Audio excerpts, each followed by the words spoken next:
Okay, so what we're going to do, I just want to recap last week a little bit. I saw a lot of people come back and watch the replay for last week's recap. And so I'm just going to recap a little bit and we're going to go from there. So, you guys, hi Danielle, how are you? So, you guys, you seen the flyer though? But have you guys seen the flyer though? As you guys know, on last week, I had said, I think this is a thing. Now, you guys on even the week before that, you knew that when we put this together, we said we're going to do this. This was really voluntarily, some voluntarily. We nipped that in the bud about how we came to be in this point that we were going to have this discussion. And the Lord just really weighed in on my heart to really make this a thing. And so we made this thing. We have connected outside of the group and we have established, kind of how we're going to allow the Lord to use us over these next few weeks regarding this. And so it became a thing. And, I was real serious about that thing, and here comes the flyer, right? And here comes the flyer. So we are technically the relational intelligence, relational coaches for the demolition group, right? So this is Coach Annie, Coach Siobhan, Coach Jarius, Coach Erica. And so I'm just so hyped about what's going to happen here. People were really ministered to when watching the replay from last week. And it was very eye-opening, right? It was very eye-opening because it was reflective. Last week, we talked about reciprocity. Last week, we talked about character. Last week, we really talked about self-reflection. And so we only really got to cover, and really, we probably didn't really even cover all of that. We'll probably touch this again tonight when we talked about the friends and acquaintances. We didn't even get to the other two categories that are equally as important, which is the assignments and the advisors, right? So we're kind of going to start from there with the assignments and the advisors. And we're going to kind of speak from that point just a little bit. And we're also going to talk about boundaries and access, because I believe that that's directly connected to an assignment and advisor. What's also going to be important about tonight is we're going to talk about it from both ends, right? We're not going to just talk about the assignments that we've had. We're going to talk about when we were someone else's assignment. We're also going to talk about when we advise and others have advised us. And then what roles did we play in that? Right? What roles did we play in that? Were we so receptive of that? Did we know what was going on, what was happening? I think that in the first 4 chapters, it talks about the eye-opening factors of all of these categories, not only the roles that are played by us, but the roles that we played in other people's lives as well. It allows us to be accountable. It allows us to be accountable so that we can mature. So this discussion was dope last week. It exceeded our expectations, right? And so I have a close friend, right, that I talked to about this. And so I was like, you know what? He got to come join us. When we got off the live last week, I'm like, you know what? Some things were discussed that I said, I think we need some reinforcements for part 2 that I thought could really add to the conversation. So I hollered at this close friend of mine and I'm like, can you please join us tonight? So he is. So if you saw the post, I try to make it all, we have a guest, but I didn't say who the guest is. So our guest is backstage and I'm going to bring him out. Anybody here that's here, y'all think y'all know who the guest is? Y'all think y'all know who the guest is? Y'all think y'all know? So I'm going to bring him out. Let's see. And it is the one and the only Prophet Brandon Knight. The one and the only, who is a coach in the demolition as well. But I thought that Brandon is a close friend of mine, like in real life.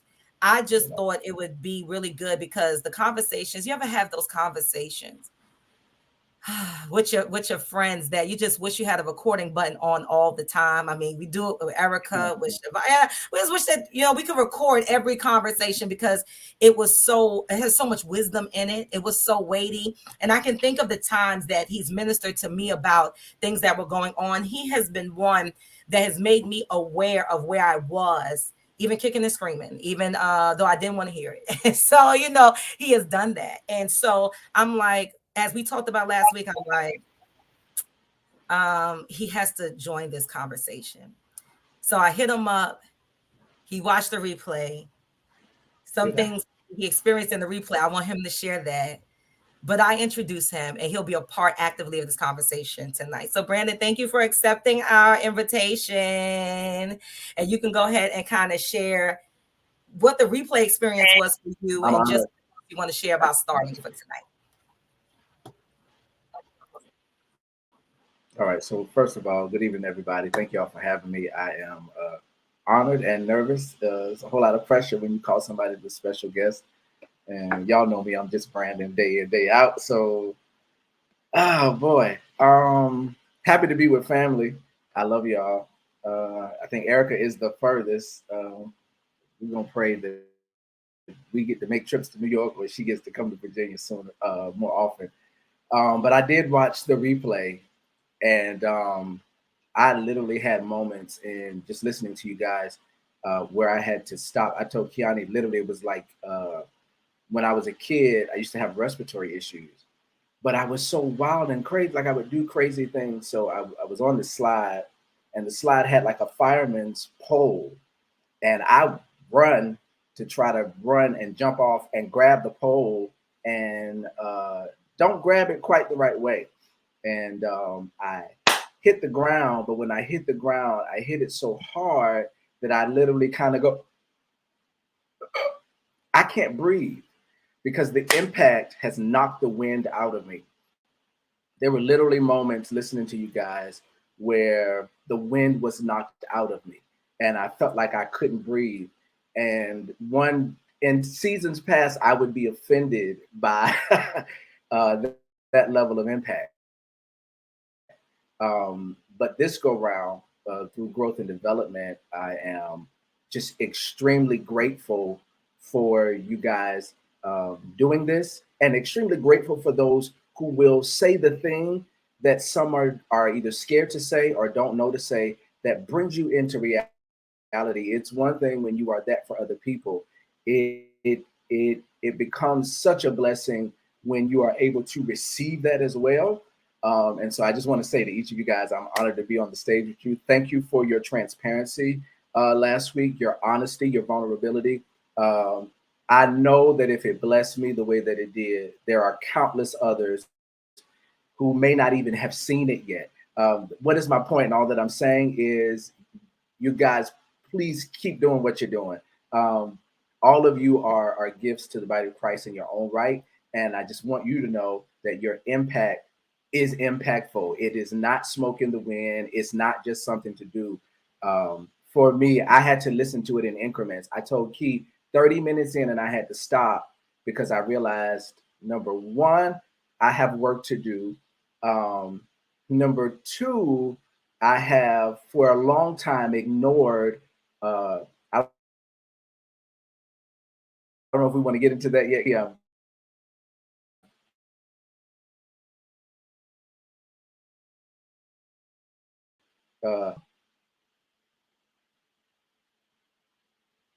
Am I freezing?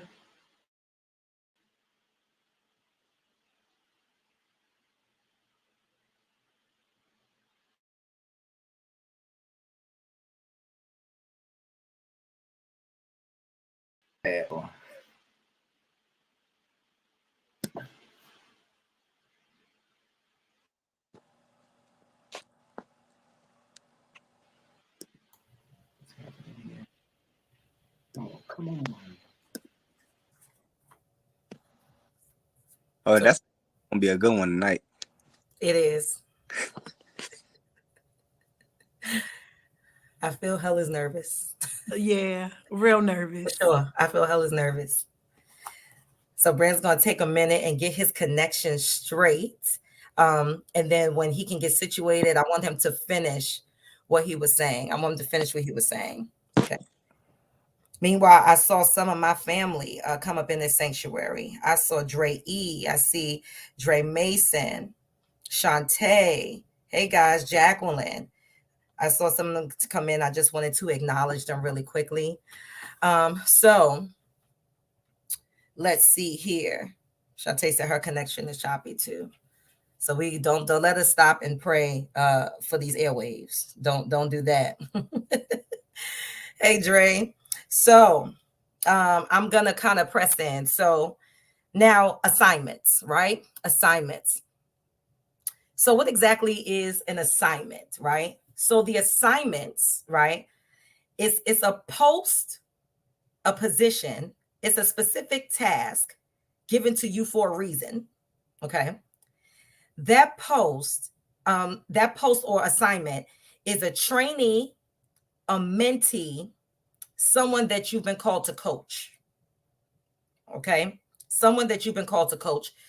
Darius Daniels said he didn't want to say it like this, but people projects, for lack of better words, people projects, right? When you have an assignment, what I've learned is that it has to be very clear that one, that they are an assignment, but two, that they know that you've been sent to help. Because if they don't receive your help and value what you're bringing to them, then this is where the relationship gets muffled. And if they feel like you're trying to intrude on them past that place because they don't really want the help, it could feel like to them ultimately control. And spiritually on the back end, we're in God's way. You know what I'm saying? So because we have tried to impede on a place regarding them that they're not ready to receive help yet. You know, that's the reality, right? Because I've had times, I think me and Eric was talking about earlier today, I've had times when I've been waiting on the Lord for a thing, and I have gotten almost kind of sad in the waiting because the waiting seemed too long. And so then here you spiritual people come giving me prophetic words, trying to pray me to a place of okayness and whatever else. And I don't want to hear it. Okay? I don't want to hear it. I've been believing God. I've been praying. Don't you tell me I ain't got faith, because faith is why I'm in this. So I don't want to hear it. Okay? I don't want to hear it. I don't want to. I am all prophetic word out. I'm all believing God out. I'm out. I don't really have nothing else for you. I just need to see the thing that I kind of sort of want to see, and that what I believe in God for, so I can receive it. And so there have been times where I got help sent to me. I didn't know that it was help. And there have been times when God has sent me to help a person and they didn't know that I was sent as help. And in turn, what happens when you know the purpose of the thing, none of that goes well or flies right, right?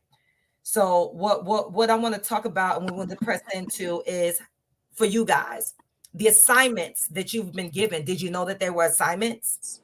How did they start out? You know, when you realized that there were assignments, what were some of the things that you saw them like, this is, God sent me here on a post, on an assignment, or connected us for such? When did you realize that? And how did you, if the relationship started out in another bucket, which I feel like he didn't say this, but I think everything starts out in acquaintance. That's just what I think. And then we, you know, appropriate them however. But I really feel like, because how else, like, what? You're an associate. You know, we met at the networking event. We really clicked. Hey, what's your Instagram? Hey, what's your Facebook? Hey, what's your number? Let's keep in touch. You know, we're acquaintances. So we grew that from there. Then at that point, we decide kind of like what's going as we get to know the person. So for you guys, you know, current assignments, did you know it was an assignment when it started? Kind of how did it introduce itself to you? Once you realized it was it, how did you govern yourself? You know, and how did you maneuver that?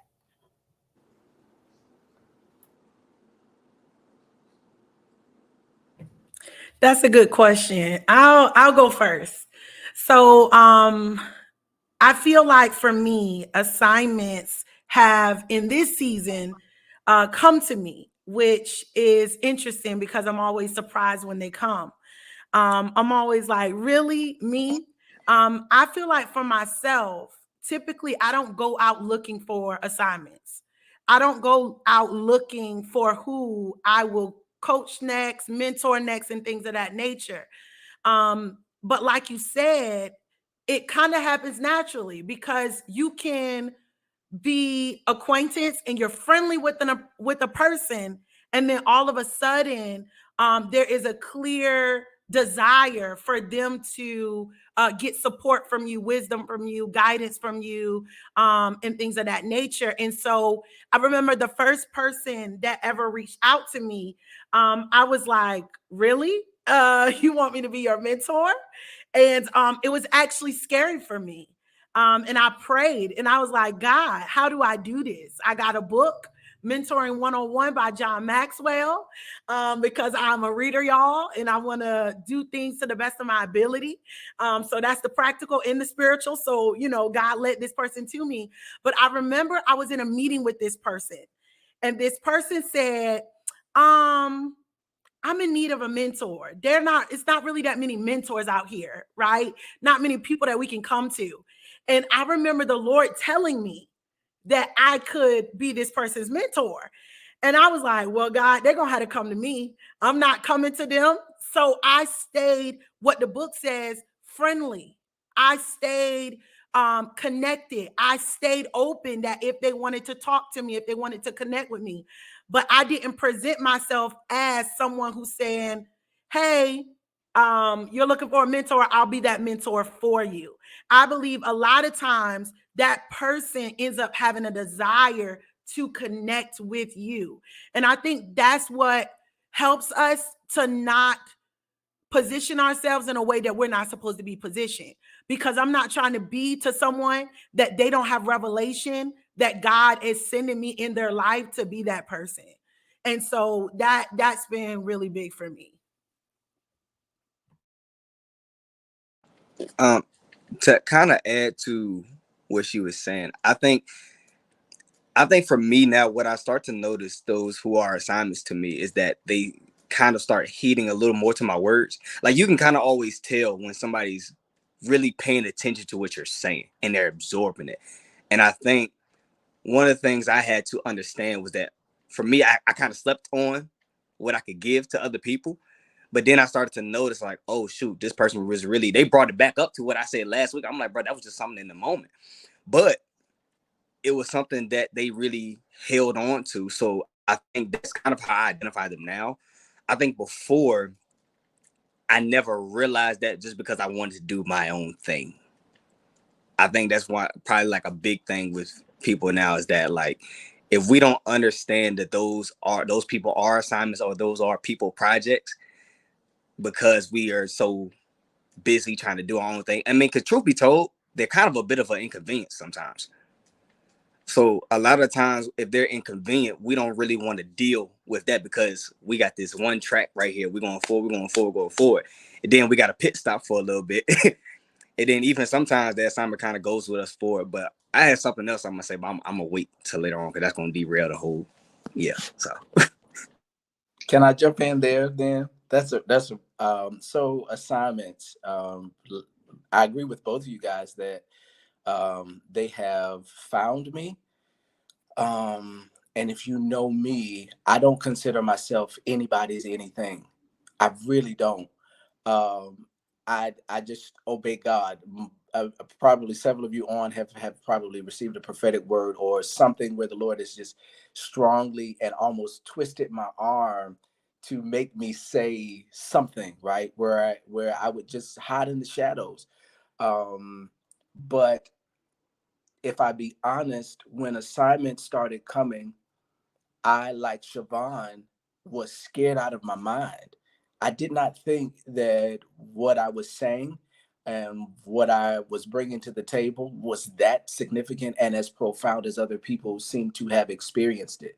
And so, and that's not sometimes people say things like that and it's really false humility because they want you to think they're humble and they just as arrogant as crap. But for real, not thinking that what I had to say and what was coming out of me was as deep in the wisdom of God as it was.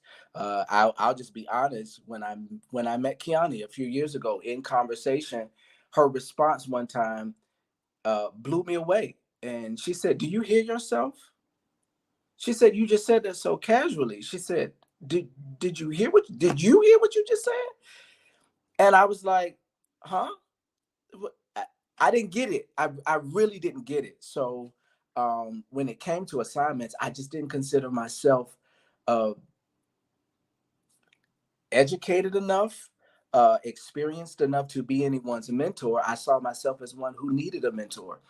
I now have language about that as the Lord gave me a word for someone, and the Lord told me to tell him that the teachers have to stop walking in the room looking for tutors. And I was releasing it to a man of God, but when I finished and we were off the phone, and then I go to get myself ready for the next day, it was as if my own word, that same word, hit me in my chest.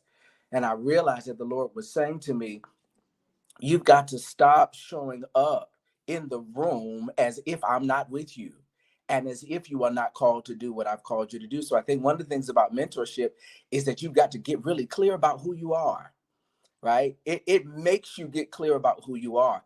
But what I found the benefit of surrendering to that is mentees bring the absolute best out of you. If you feel like you're in a writer's block, or your creativity is stifled, or you don't have anything to offer the world, put yourself in a position to pour into someone, and what you will find is rivers of living water will literally flow out of you. And what you'll find is, where you thought you may have not been living in purpose, when you open up to something, doing something that, like Jared said, that's not just your track, your will, your desire, building you, doing your thing, and you are willing to see someone else grow and develop, you will find that so much begins to come out of you. The for the lack of a better term, the water starts to flow, the trees start to bloom, the fruit starts to hang from the tree. I mean, really, really, you find yourself coming alive when you are able to accept the mentorship. I think I'll stop. I'm gonna jump in there. For me, it's so funny because I never really considered myself a mentor. I have helped and partake in a lot of people's development, but I never considered myself a mentor. So this past, I got a new hire, and during the interview, she was like, "I'm gonna be your protege." So I'm like, "What?" So she was like, in the bank, everybody knows you. They always talk about you. I want to know everything you know. I want, she's so excited. And I'm like, wait a minute, slow down. What are you talking about? Right. So later on, I was praying about it, and I'm like, God, what can I give her? Right. I don't want her just to work here. I know that the people, my boss that retired, she pours so much into me. And this is like a natural mentorship. And I said, what can I give her? I want to leave her with something, like someone left me with something. I know I'm not going to be here long. And the Lord was like, you need to mentor her. So I'm like you said, I don't want to seem like a creep. Like, what you mean you need to mentor me? So she's from the Bronx and all of this stuff. And we're talking. And one day I just called her, and I was just like, listen, I'm taking off my manager's hat, and I'm putting on a mentor hat. You need to go back to school. You need to do this. You need to do that. A woman in IT, you got these kind of things going against you, but you want to make sure you got your foot in the door. And then I said, oops, I'm sorry. Would you mind for me to be your mentor? She was like, yes, I was going to ask you, but I didn't know how to ask you. So it was almost like we both wanted the same thing, but at the same time, she didn't know how to say it, and I didn't think I had anything to give her. So in that sense, like when God is telling you, because he said, I'm not done with you in that job yet, you still have a lot to deposit. So I'm like trying to get all my assignments together, because I'm like, so that pour in and just listening to God, like all of you have already said, it's what will kind of differentiate, and also making clear distinctions of what this relationship is. That I'm not your home girl, at least not yet. Let's get this going so I can put you in a better position, and then when that's done, then we can be friends and go from there. And it's also a spiritual aspect to her being my assignment. It's not only natural. I know that as well, because we were talking about God, ironically. So I'm like, God, I see where you're going with this, because she doesn't know him, but he's going to use that for her to feel comfortable to know God. So she don't even know who she's sitting amongst, but she's going to find out.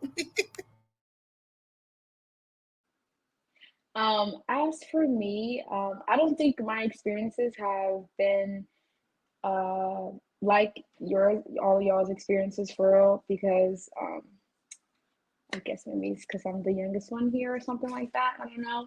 But as I was reading the book, um, I was starting to like kind of think like, okay, well, I don't consider myself, I've never considered myself a mentor to anyone.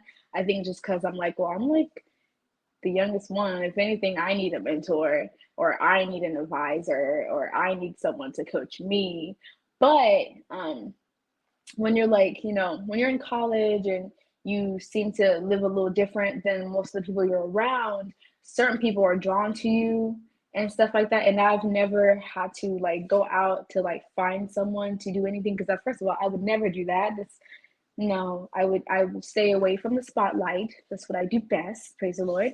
Um, and so I think for me, after reading the book, I really have to assess like, well, were these people assignments in my life? Because there was a lot of times where the Lord would use me to build up someone or encourage them through a season of their life. And most of them start off as associates.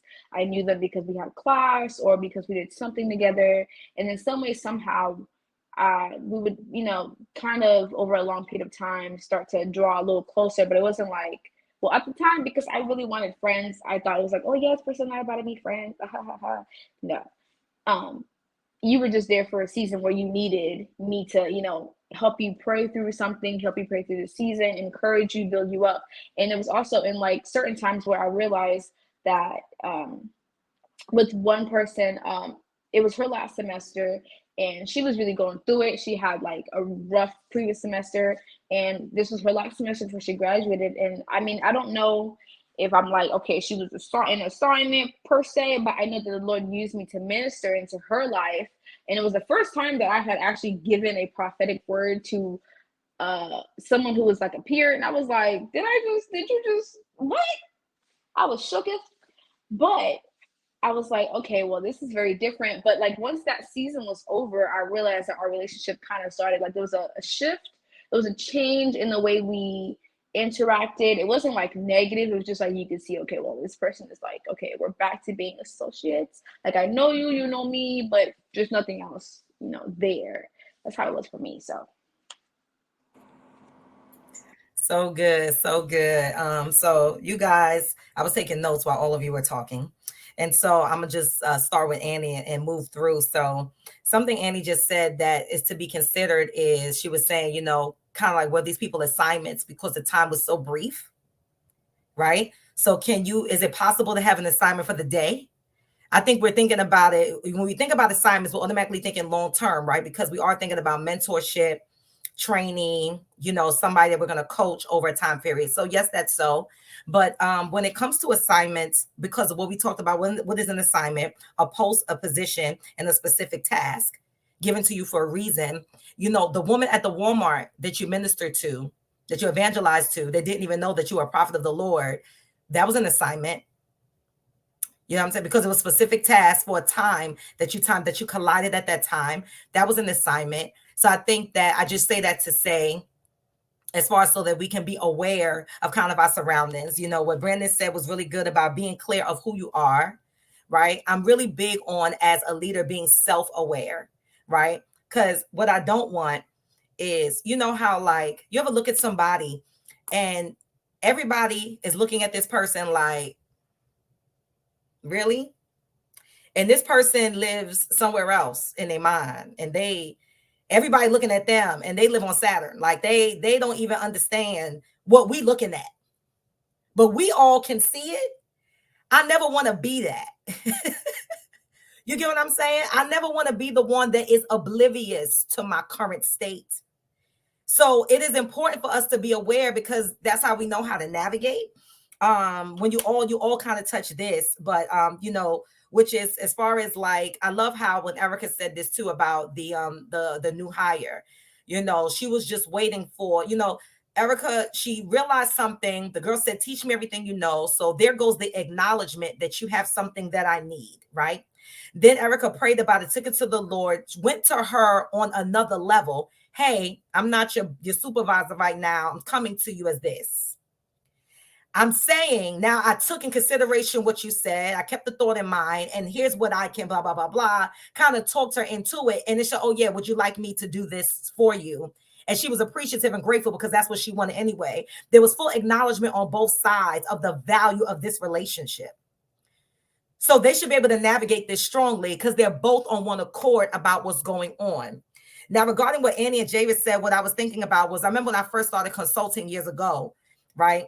I think we all have that, right? Where we feel like we're either inadequate or don't know enough.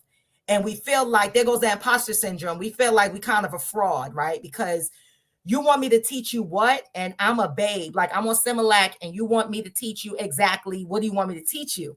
I really don't know what to give you. And I think this is for all ages when you are new in a sphere, new in a topic, new in a, you know what I'm saying? So it doesn't matter. It transcends through age. And so I started consulting, right? Now I had been in banking for 15 years. I had done corporate America. There was things on my heart that I wanted to do to enhance corporate America. There was things I knew how to do operationally, so as far as organization, but I'm like, can I really help you? You know, the first client that I really had was a friend of mine. She was my friend, and she kind of put me on a payroll thing. I kind of did both what you would kind of consider a life and a business coaching at the same time. And she hit a large amount of money. She began to pay me. I'm like, oh, that was a fluke though. Like that's just because she my sister. Like that's because she my friend. Like, did that really happen? Like, can I do that over and over again? What I just did for her? Like, you know what I'm saying? So I'm considering those things. And I remember I was like, I'm going to be a consultant. And I'm like, I'm not good enough to do this. I don't know how to do this. I was very rigid in putting that out there. Hey, I'm a consultant, da, da, da, da, da. Two things. One, I said I'm a consultant, but I didn't say of what? A consultant of ice cream? A consultant of shoes? I didn't say what I was a consultant of. That mattered because that was part of the reason why I felt inadequate. There goes self-awareness, right? I felt like I had to have all the answers as a consultant. No. You're a consultant over a specific thing, an area, right? Understanding why do you even have the jurisdiction to consult is because it's what you walk through, right? You've had some type of learning, experience, education, hands in this thing. I didn't even consider that at the time. The other thing, when it comes to consulting, the Lord said, I don't care if I took you through the 3rd grade. Everybody from 2nd grade back, they about to learn from you. You see what I'm saying? That thing freed me. I mean, like Hulk freed me. You know what I'm saying? Because I'm like, oh, I was, instead of belittling what you know, you've overcome some things. You know, this is to our friends in the demolition sanctuary. You know, you've overcome some things. You've conquered some things. You've walked through some things gracefully. You've gained wisdom in some things. You've gained muscle in some things. You've gained experience in some things. And because of that, yes, you do have a right to share. Yes, you do have a right to testify. Yes, you do have a right to teach. Yes, you do have a right to minister. Yes, you do have a right to hold someone else's hand and walk them through the process because you walked out of a thing. Yes. When you can look back at that thing and say, God is still good. When you can look back at that thing and say, oh my God, I really learned. I got the lesson. I understood. I'm not bitter about this thing. I still may have questions about this thing, but God, I know you were all in that. You know what I'm saying? I get it now. I receive that. I understand. You absolutely do have to go. It is your job. It is your responsibility and your mandate to go get somebody else. You know what I'm saying? So yes. Please preach. Please preach. Say lie. You know, but I mean, I just, you know, it really hit me. And I was like, oh my goodness. So let me hone in on, you know, what I actually am good at, right? Let me really look at this now. Now that I know this is my responsibility to be able to walk somebody through something, let me be clear. What am I walking them through? What exactly is happening? Oh, okay, yeah. Okay, so the operation thing I said I learned. Okay, bet I know how to do that. Let me write some things down and how to get you through point A, B, C, D, E. Bet. Okay, now let me structure this. Let me put this together. You know what I'm saying? Now when I say, hey, I'm not just a consultant. Hey, I'm a consultant over operations. This is what I can help you with. This is what my experience is in. And you know what? Now I feel a little bit more confident about this thing right now because I know what I carry there. I know who I am there in that manner. This is the last thing I'm going to say, and I think B, you raise your hand, I'm going to let you come in. So I remember years ago when God was bringing me into another level in him, somebody came and asked me to mentor them. So, then about 5 years ago, okay? About 5 years ago. So here's the thing. I have to share this in case somebody is at this place, because the truth is that my heart intended well. I was at the place where, hey, God, I believe you. You said that I'm special.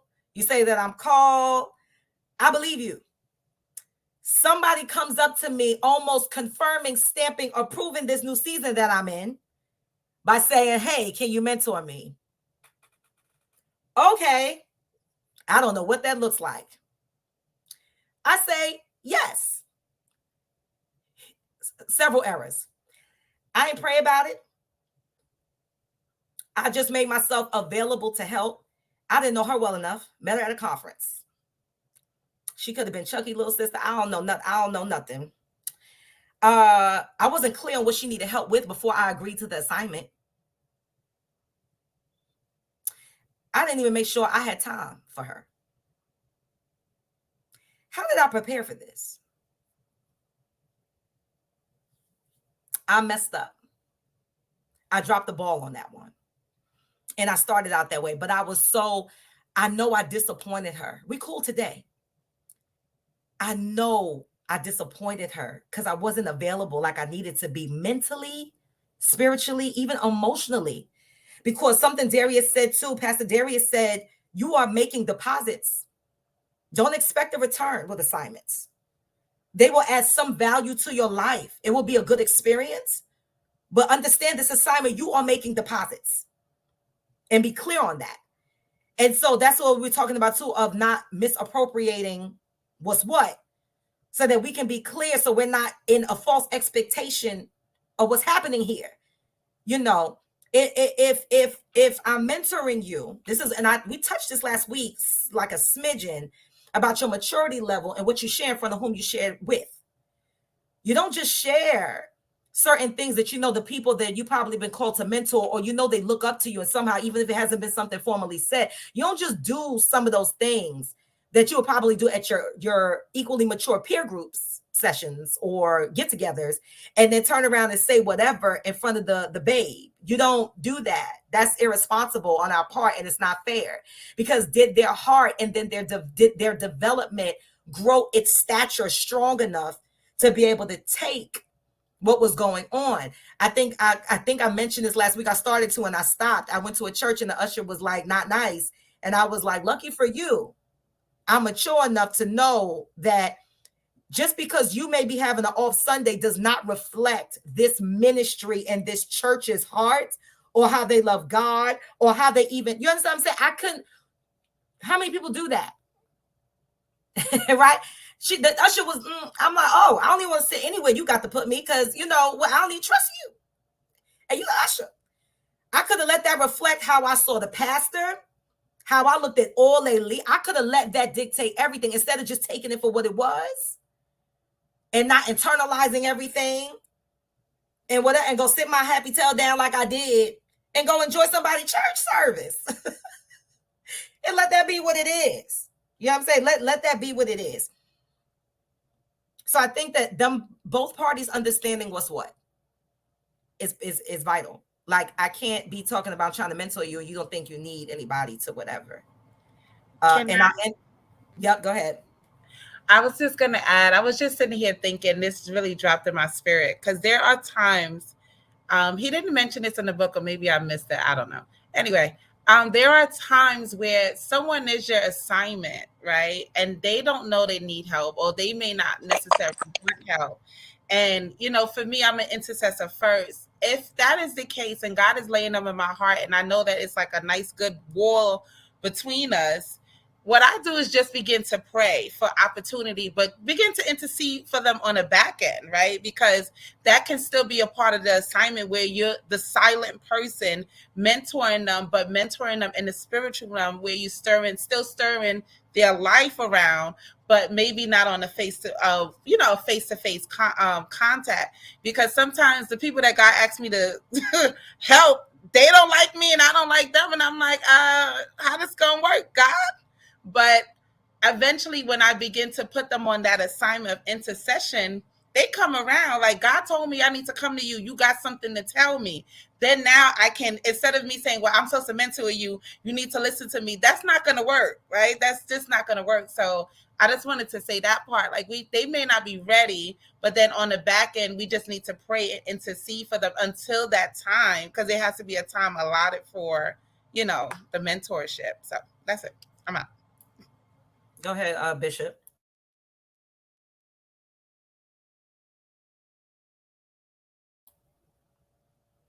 Did he get frozen right at the time? Anybody else while he's coming? I'll share something that I think is important as well. So for me, in regards to assignments and kind of not realizing their assignments, because that was one of the first thoughts we were dealing with, right? For me, it was reconnecting with people, right? And assuming all of those people are friends because they were once friends, and not realizing they're reconnecting to you because of who you are today, not because of the relationship you once had. And so the danger in that is now treating them as a friend, but really what they want is what they can get from you. And now we also know from this assignment perspective, it's okay for people to just want stuff from you. Okay? It's okay because they're recognizing, now I'm getting happy. They're recognizing what's on the inside of you. And that's the reason that they want to, that's the reason why they want to connect, right?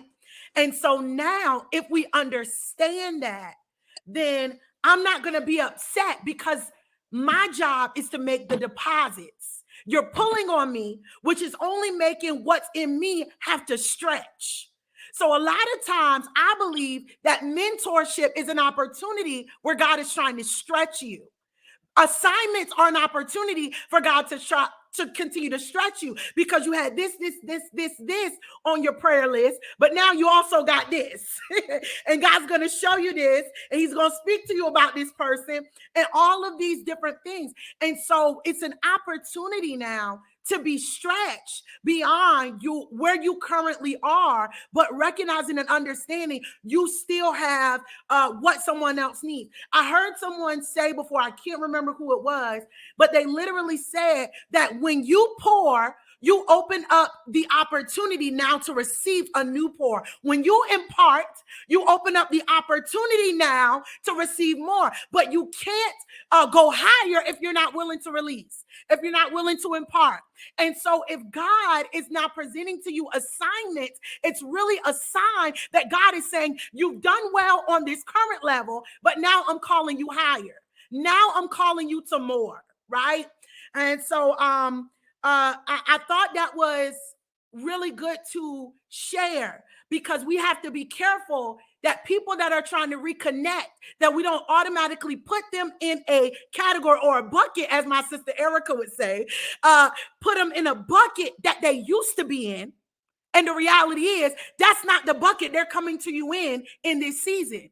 They're coming to you for what you know, for how you've changed, for how you transform, right? For this new place that you're in. And you're going to be hurt because you're trying to put them in a category that they don't belong in. That was the past before you became who you are and evolved into who you have been evolved into with the help of God. And so when we can say, okay, God, when we look at this person, this is just a certain example, this person coming back into our lives, God, where are they in this season? Can they reciprocate anything for me on the level that I'm pouring into them? Because that's the definition of a friendship. That's what we learned. That's what we accepted. That's what we embraced. Right? And so that's how we're going to be able to protect what God has placed in us, protect what he has done in us, because we have gone through this process of being able to pray and ask God to show us where people are and how they're coming into our lives. So no more saying all they want is to take from me. Now we know why. And, that's why we need boundaries. That way you don't burn me out because I know you're only coming to pull. And now I'm upset because I'm not getting anything in return. And I'm upset because I don't understand where I stand. The problem is the lack of understanding in the mentor. That's dangerous. Yes. That's the danger. So I'm gonna stop.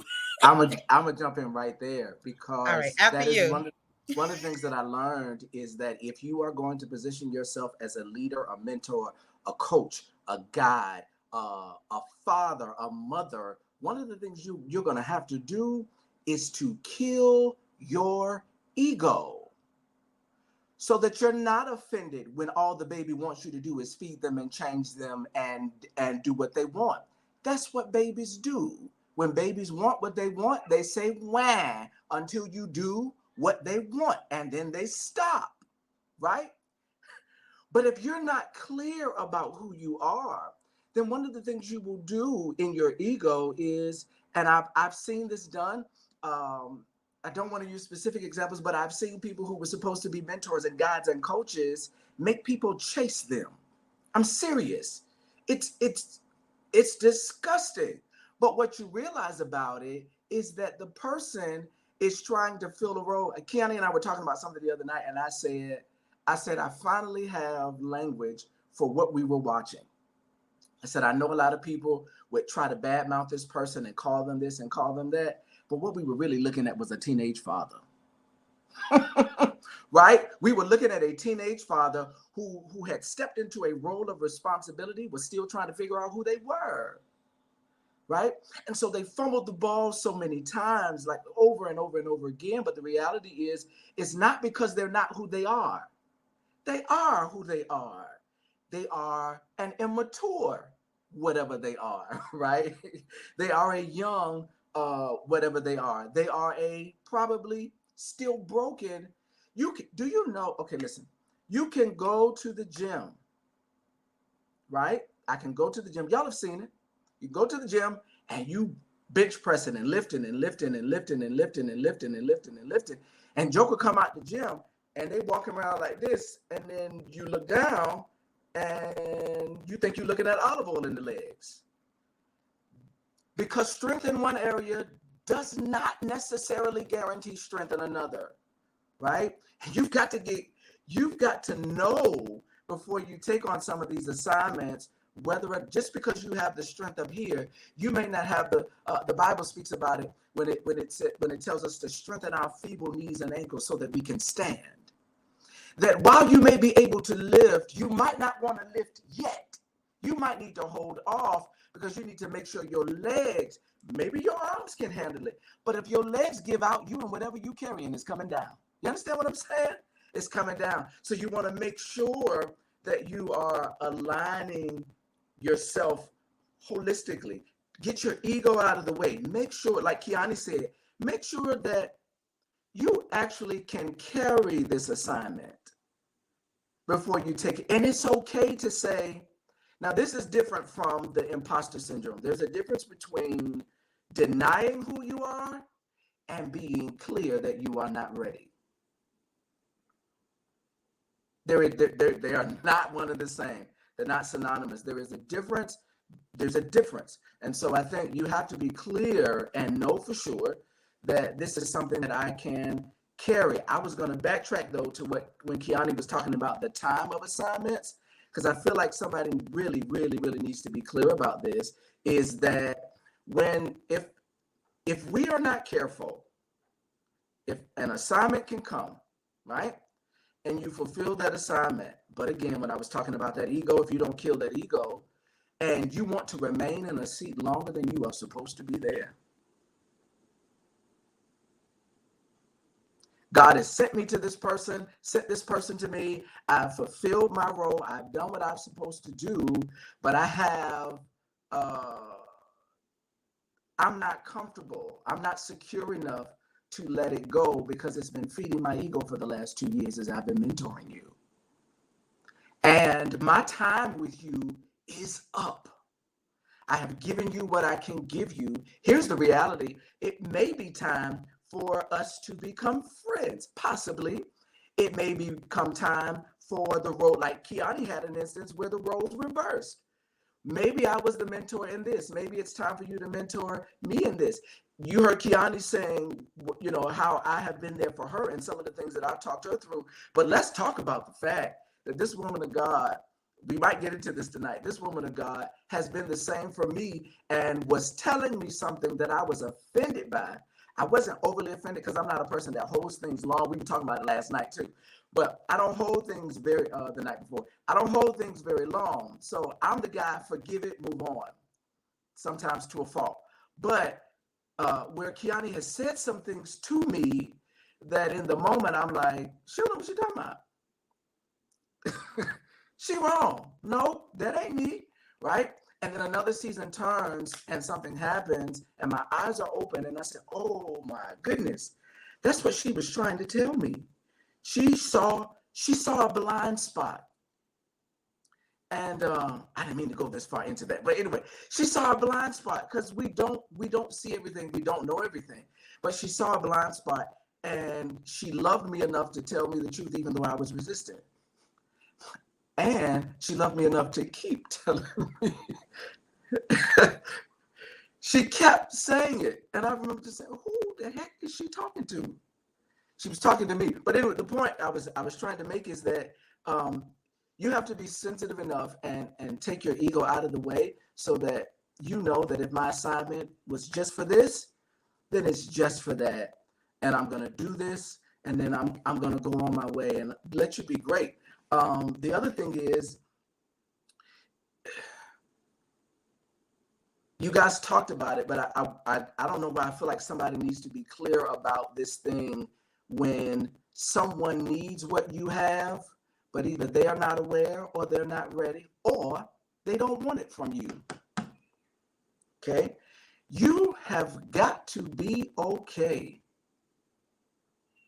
with them not wanting your pour. You have to be okay with it. And I'll tell you why, because if you force it, what you're going to find is like Bishop T.D. Jakes gave this analogy about quarts and gallons and cups. But the truth of the matter is you're going to be frustrated and upset, and you're going to blame them for the gallon of water you wasted trying to pour yourself into a cup that was not ready to carry what you had to offer. And then you looking around and saying all of this water is spilled on the ground and they ungrateful and they this and they that and they this and then no, it was you because you didn't discern the moment well. We have a responsibility to be able to pray like both Erica and Siobhan spoke on so profoundly, is that you don't take on anything without the approval of the Father. Because he'll warn you and he'll tell you not now. He'll give you insight and say, yes, they're ready, begin to pour. And you have to trust once you hear from him that if he gives you the yes, even if halfway through it, like the prodigal son, they lose their mind and decide they don't want to hear from you anymore. You've got to be okay enough to say, not a problem.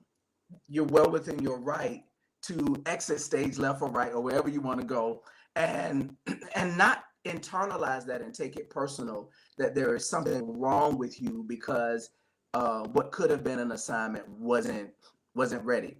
That same thing applies though with the people that come back, Siobhan. That same thing applies that you have got to have your ego so in check that if a person if the lights finally come on and they recognize, hey, I squandered that season, but I'm back and I'm back for real. You cannot be so ego driven that now you want to prove a point to them and tell them that water doesn't flow because they weren't thirsty when you thought they should have been. We don't get to control people's thirst, and I'm gonna back out of that.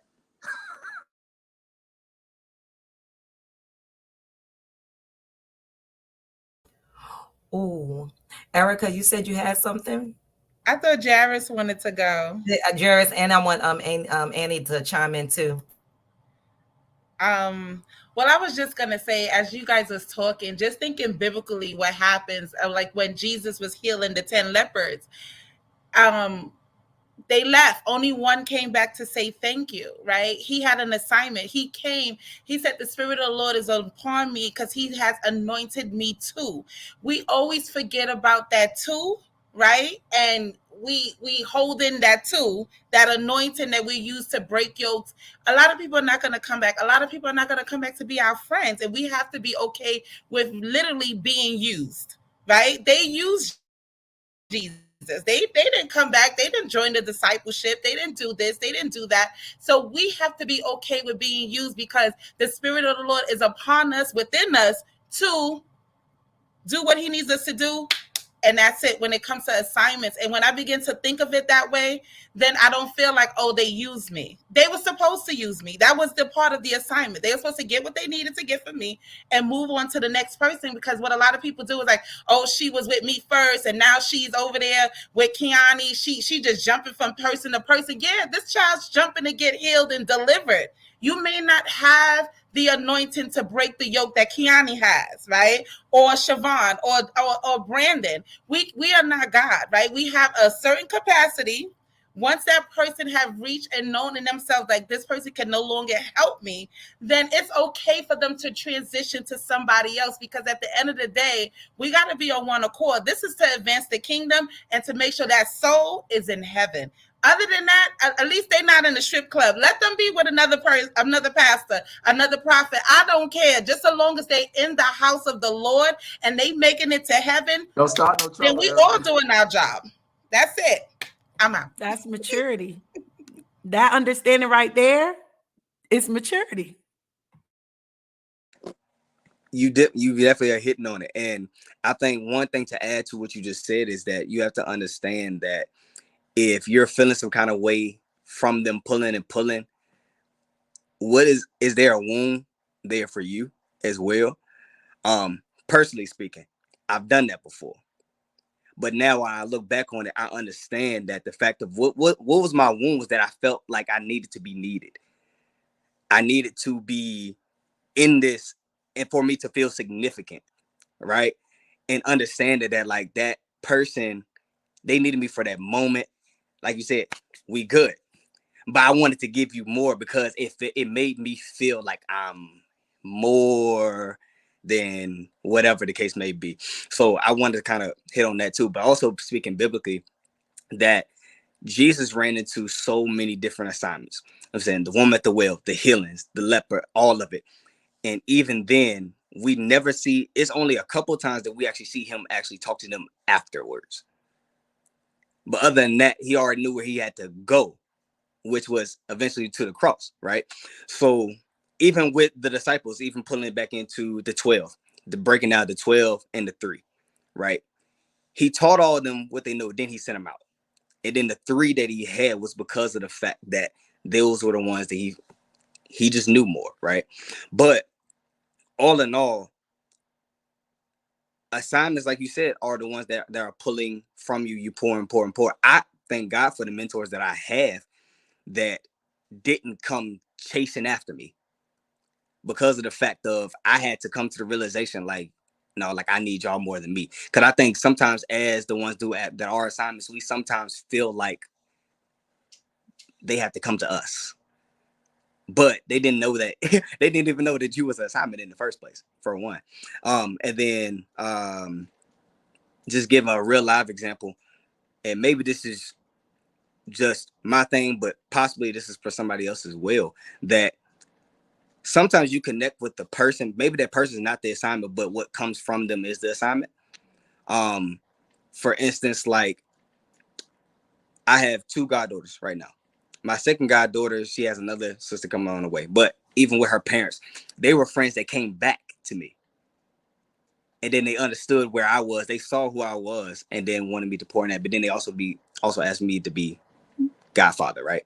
But I had to understand that though I'm talking to them, it's also for my goddaughter as well. So the thing is, it's a possibility that it may be for like the generation that comes after them. or through them or whatever the case may be. But all this is just knowing like who you are and really what you carry as well, making sure that you don't overpour. Then like Brandon said, it's just being upset at the fact like, oh no, you're not listening.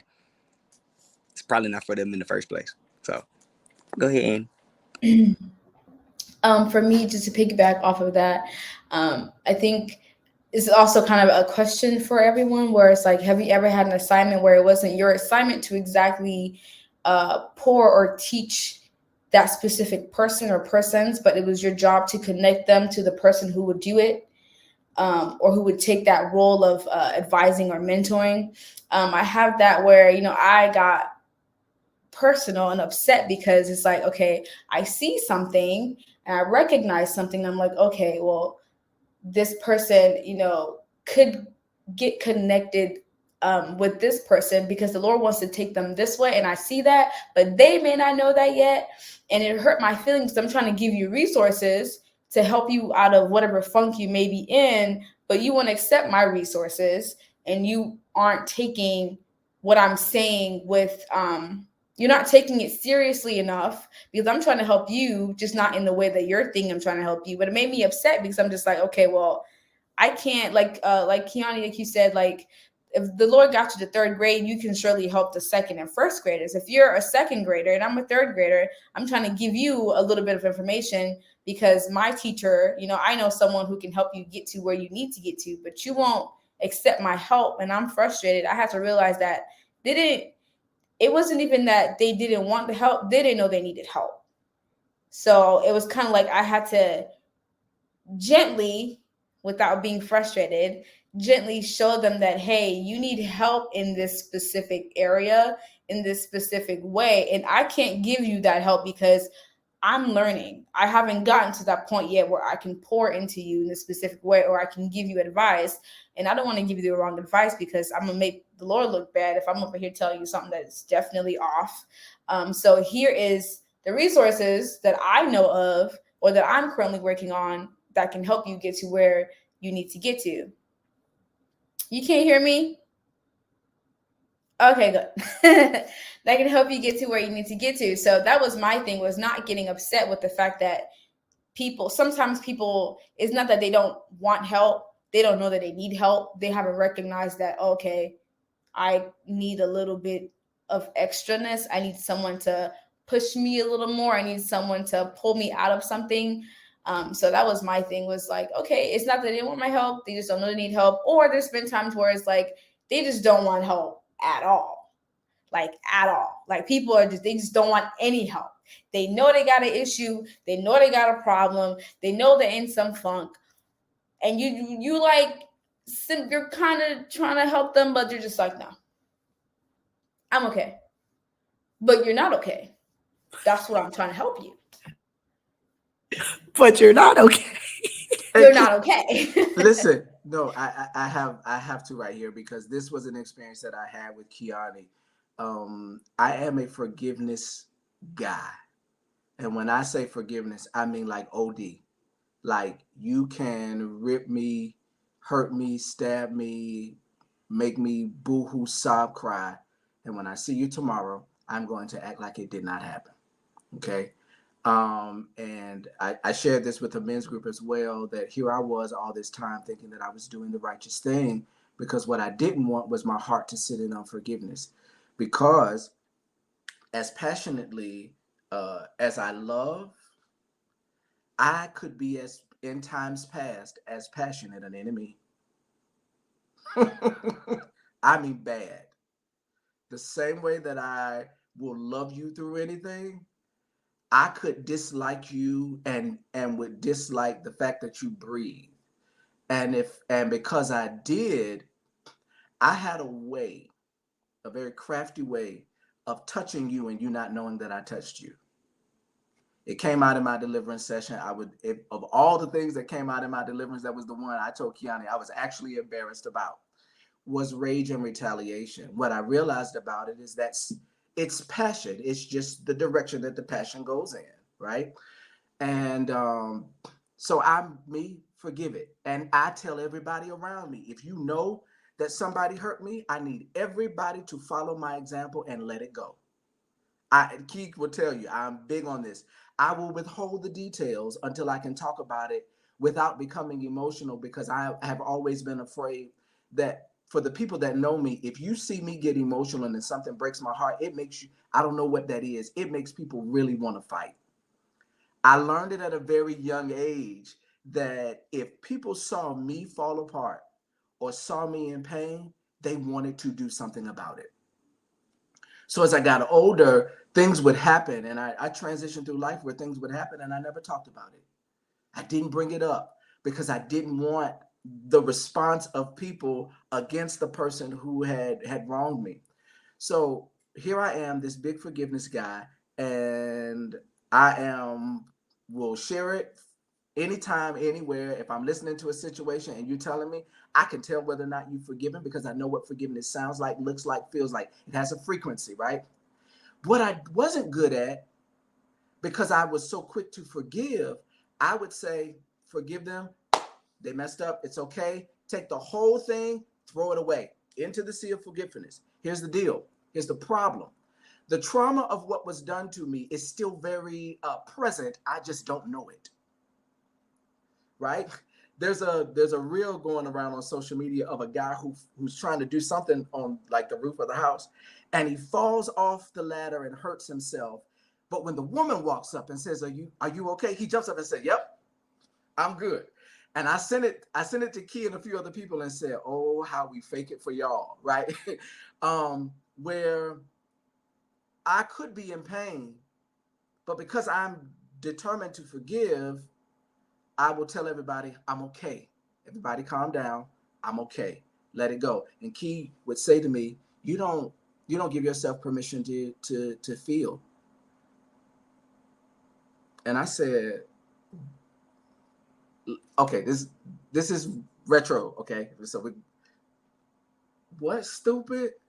You know, really my attitude about it. What, stupid? You don't know what you're talking about, right? And then some time passed and she said it again. She said, you don't give yourself permission to feel. What I didn't realize was that while I was so quick to forgive, I was still cut. And the wound still needs to be tended to, right? I need to do something about this. What I discovered later was failure to attend to the wound caused an infection and PTSD that when an opportunity came back around to do the thing that originally caused me to be cut, I would flinch at it. Subconsciously, without being conscious, that my hesitation wasn't that I wasn't equipped. My hesitation wasn't that I didn't have anything to offer. Not at that point. My hesitation was something about approaching it. I couldn't even put my finger on it, but something about approaching this either mentor or mentee relationship was causing me to flinch, where I didn't want to engage in it, right? And I think that is so important. Jairus alluded to it, that sometimes your offense or whatever it is that your response is to the person's lack of engagement or the person wanting to pull from you is that there's a wound that you have so ignored that now the dysfunction has coiled itself into your personality and you have just labeled it as, this is how I am. It's just the way I am. This is just me. This is just my personality. And it's so not good, because you will reject people who, number one, need your pour, but you will also reject your pourers and wonder why your land is parched and dry. And you lift your hands and worship, talking about, we search for you, we thirst for you in a dry and barren land. And the Lord's like, I've been sending you water for the last 3.5 years.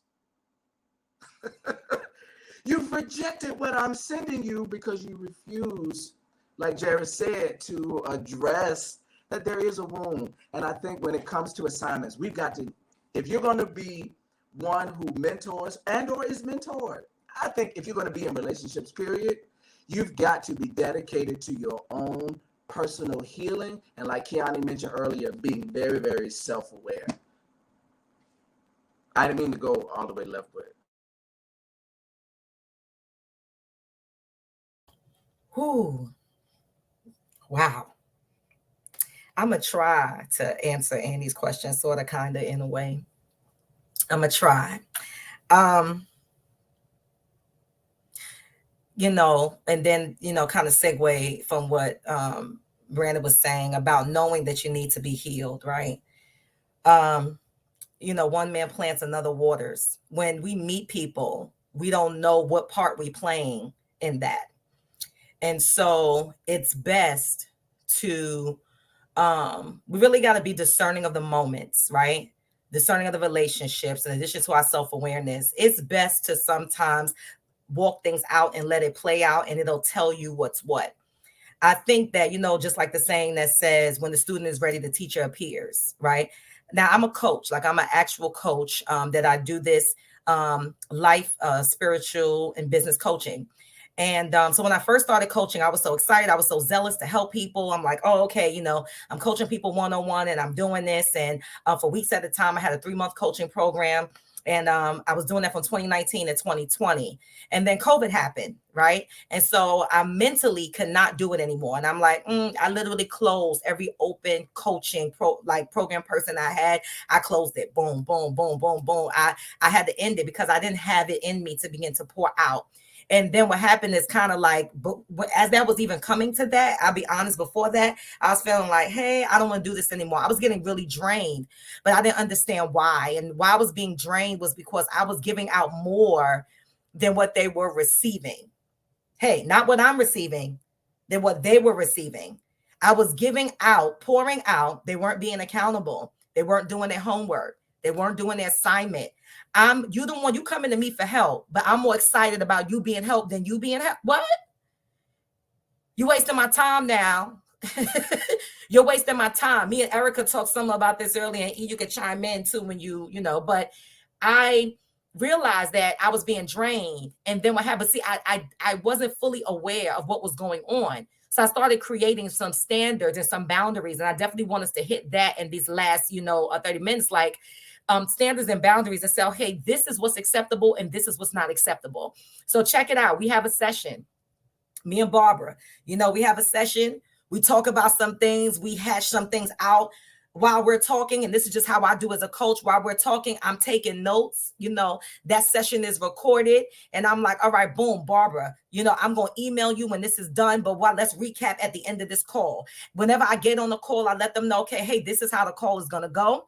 We go through the call. At the end of the call, I say, hey, let's recap what we went over. Recap when we over. Hey, Barbara, do you have any questions? No, I don't have any questions. Key, I'll be looking for your email. That email says, hey, the recap of what I literally just said, next steps, homework, if so, blah, blah, blah. Something that's required on her end to let me know that she's fully invested on being coached, right? Because this is done with you, not done for you, right?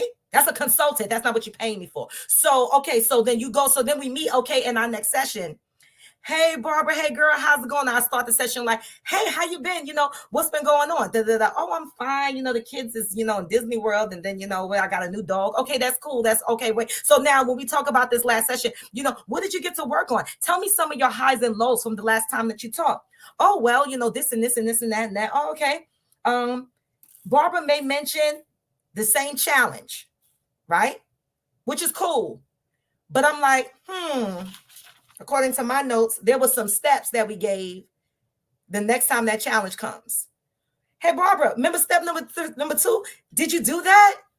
Oh, I had homework, right? At first, I would repeat the whole session from the last time. This is when I first started. I was a rookie, you know what I'm saying? I repeat that whole session and encourage her and can't figure out why I got an attitude when I get off the thing with her. Can't figure out why I'm tired or whatever. Until I wisened up, I realized how valuable my oil was. I realized how much my wisdom had a price on it. I said, oh, I got you. So next time there was a Barbara, right? And I'd be like, hey, Barbara, did you remember number 2? And you think, oh, I had homework and Hey, I'm sorry. We're gonna have to end today's session early. Don't ask me why. We're gonna have to end today's session. You know why? Okay, when you're done with your homework, let me know, and then I'll reschedule you. Oh, I was gonna say, don't ask me why. Ask me why. Please. Why? Please ask me why. Because I'm going to tell you, hey, and I was like you, I wouldn't do that at first. Yeah. I would not stop you midstream and say, hey, wait a minute, especially if this mentorship does not have a monetary compensation attached to it. Because even if it does have monetary compensation attached to it, I'm still going to stop you and say, wait a minute, did you follow the directives? Did you at least try it? Because what I want to know is, here's the deal, even when we're mentoring people, sometimes the strategy, we may have 5 steps to this. It may not work exactly the same way every time. It may have to be tweaked. But if you have not tried it and don't give me the feedback, I am not able to diagnose where you are and guide you to the right place. So I'm going to stop you. And I want you to ask me. You don't have to ask me at this point, because I'm going to tell you, hey, you know, mine sounds something like this. Kiani says, this is one of the most offensive things I do. I have a,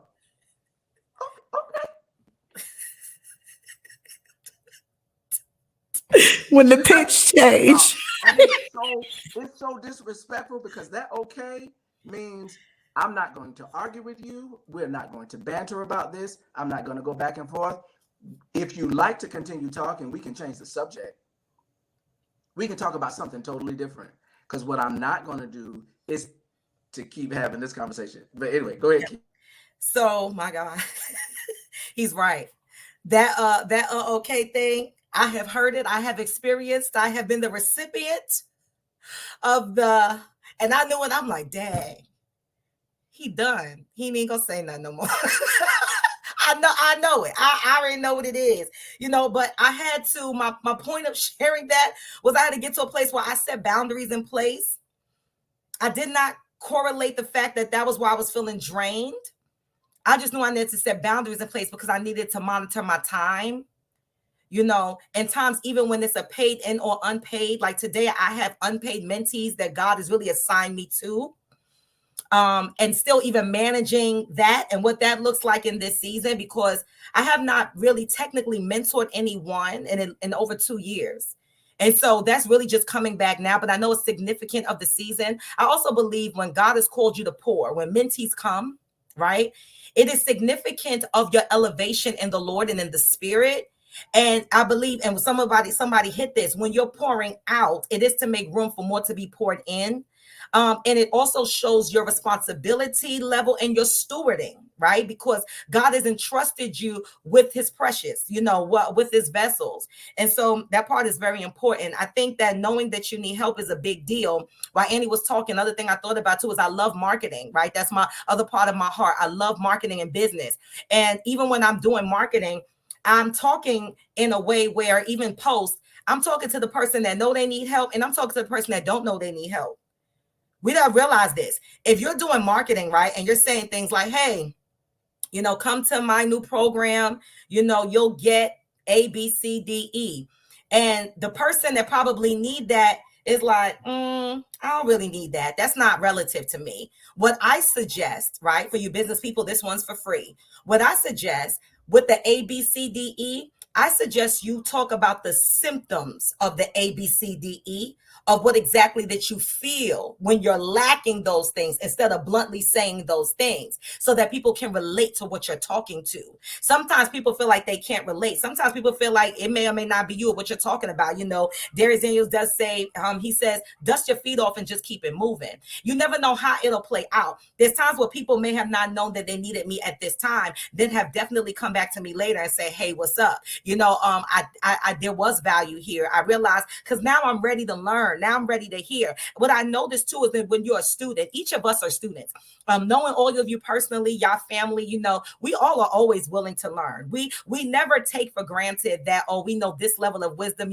I believe Annie has the gift of wisdom. I believe one of Annie's actual gifts of not gifts is wisdom, which is why she may be the youngest, but she carries as much potency. When you have the gift of wisdom, people draw to you. you. When you have the gift of wisdom, people want to talk to you. When you have the gift of wisdom, people are going to want to pick your brain. And so that's just an automatic thing, right? Something else that Pastor Darius said that was so dope, and you guys kind of alluded to it, was, about being used, about coming near me because, hey, you got something that I want and everything. And we've done this. We absolutely all have done this. We're like, you know what, there's something in you I feel like that I need. There's something in you that is speaking to something in me that I don't even have language for. Oh my God, I want to sit under this person. Let me buy their mentorship program. Let me go jump in their live every time they get busy, because there's something that they're carrying that I want. And hopefully if I sit under them enough, I can receive that. I can be a recipient of the thing. We've all done that.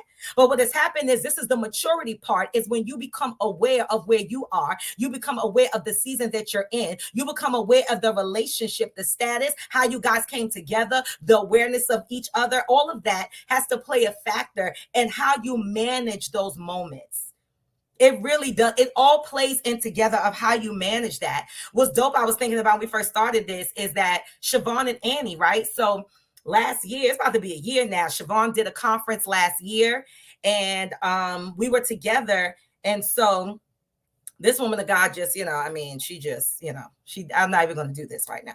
But Joseph, the coat of many colors, aka Siobhan, Prophet Siobhan, in that, she turned around and she preached her face off at her own conference, right?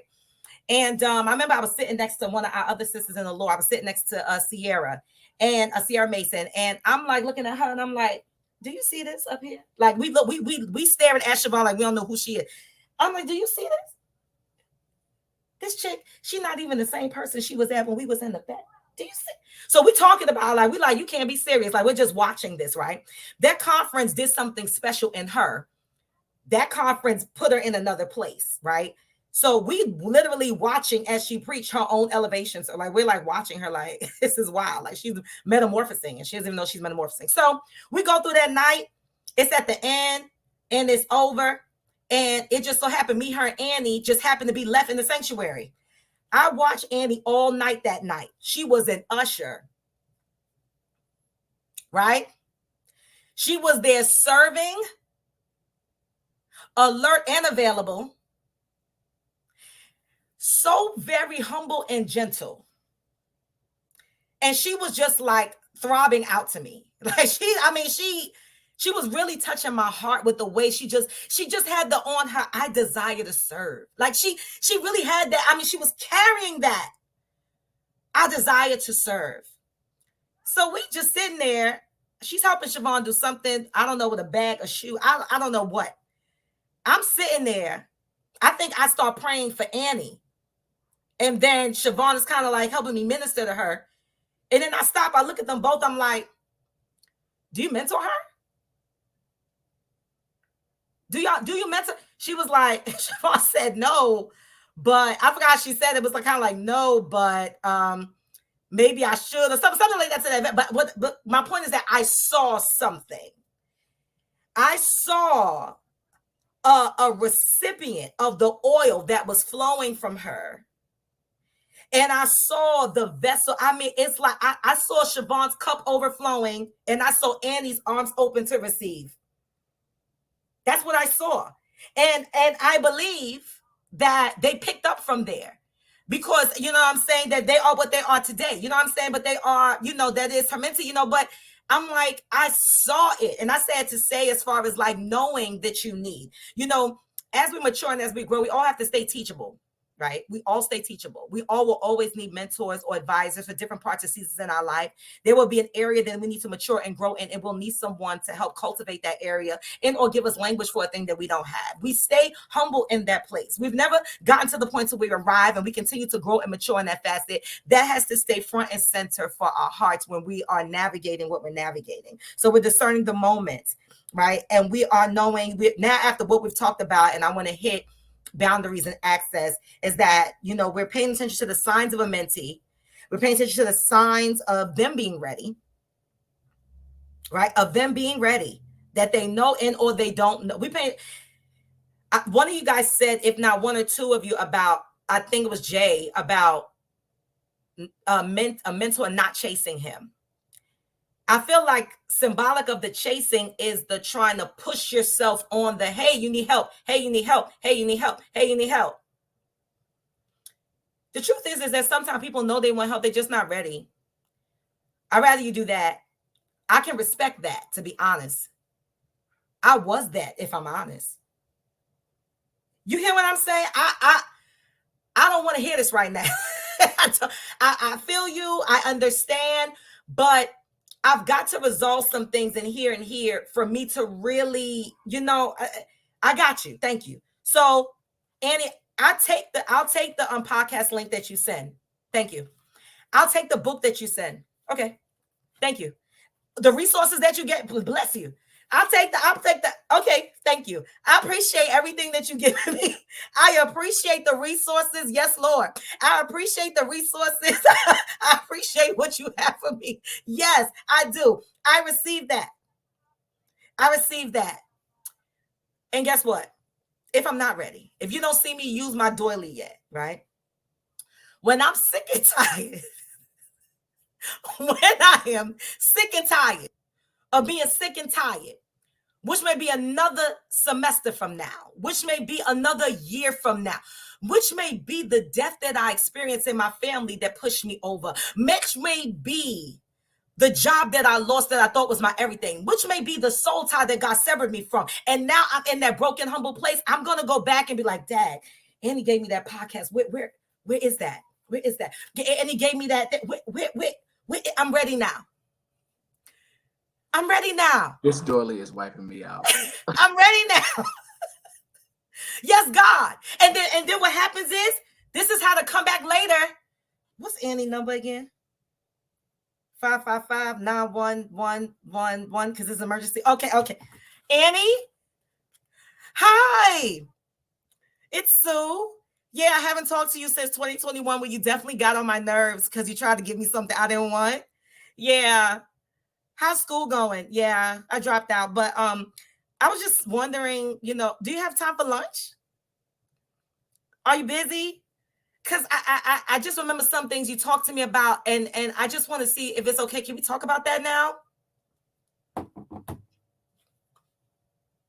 This is so true. This is true. And and we got to be, that's why we're okay with because now what we know, and those that receive this, right? Now what we know is that when you've matured to a certain level and God trusts you, you're going to have assignments. Even maybe when you haven't even matured to a certain level. Either way, assignments are inevitable when you're a kingdom ambassador. Let's rest that there. All right. So you're going to have assignments. So you're going to have times where there's something in you, the God in you draws people. That's it. This is simple. The God in you is going to draw people. Depending upon what's happening, if you meet me in my personality, you might be drawn by my quirkiness or the fact that I'm a little clownish. But then if you see me flowing in my anointing, now you may be attracted to my gift. Somebody ain't been around for a long time. They come and they hear Erica pray. Somebody been around for a long time. They hear Jairus sing, my God. And they be like, oh my gosh, hey, you know what you do? You're just attracted to things that are, you know what I'm saying? That's normal, right? We all do that, right? So now we're not going to internalize or make this personal when somebody come up to us and say, hey, I want what you got. I want to sing like Annie, I want to preach like Jairus. I want to pray like Erica. I want to minister like a theologian like Siobhan. I want to prophesy like Brandon. Now we're not going to take this anything more than what it is because we understand that God sometimes puts us on post. And he gives us specific tasks for a specific thing. The length of it will let him decide and discern, right? We'll be attentive when he said, hey, it's time. So I'm going to transition out and say, when the season is up,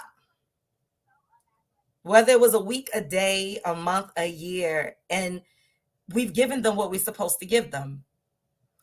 We know it now. We probably can feel it because the same draw you felt when it came, you could probably almost feel that same disconnect when it's time, right? I had a disconnect from someone that I kind of mentored this year. It didn't end well.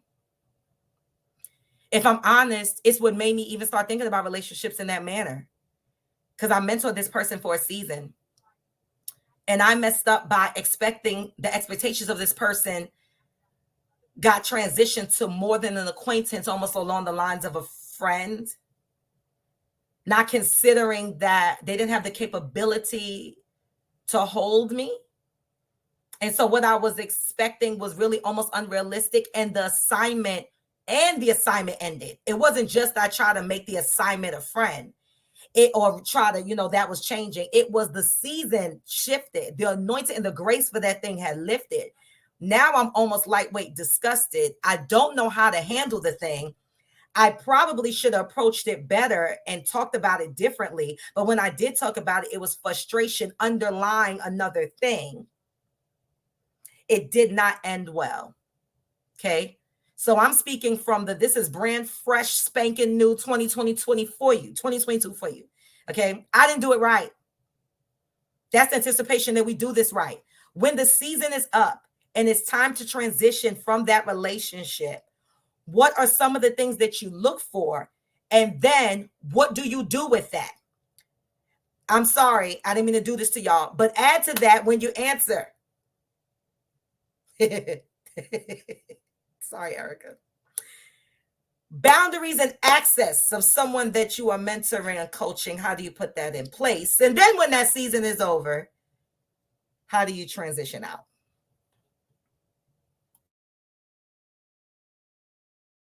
Okay, I guess I'll just go ahead and answer.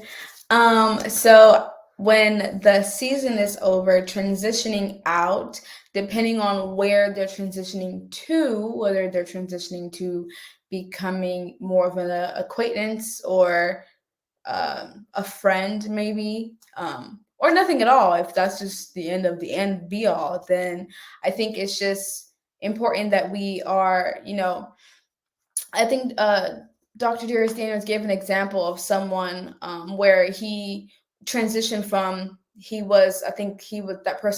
were friends, and their transition went to being more of like, he was now pouring into him more as like in a business aspect. And there had to, although he just noticed the differences between their conversation, what was the main topic in their conversation, how frequently were they talking more, and even when they did hang out, like, what was that conversation like? What was the energy like between both of them? And he had to realize that, he didn't love him any less, but he had to realize that he was going to pour into him in a different facet.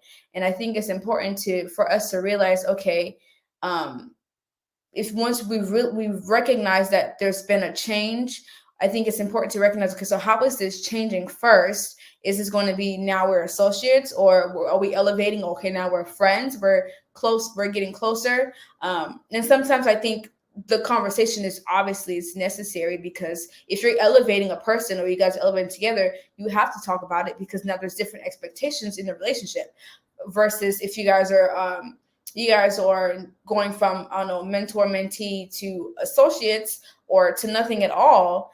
Sometimes there may not be a conversation at all, because it's kind of weird to tell someone, hey, yo, you're an associate now, it's kind of weird. I think we just pay attention to how the relationship just kind of dies down, it waters down, the conversation changes, the way you hang out changes, the way they might speak to you changes a little bit, and you're able to know, okay, well, maybe, we can cut this off right here. I won't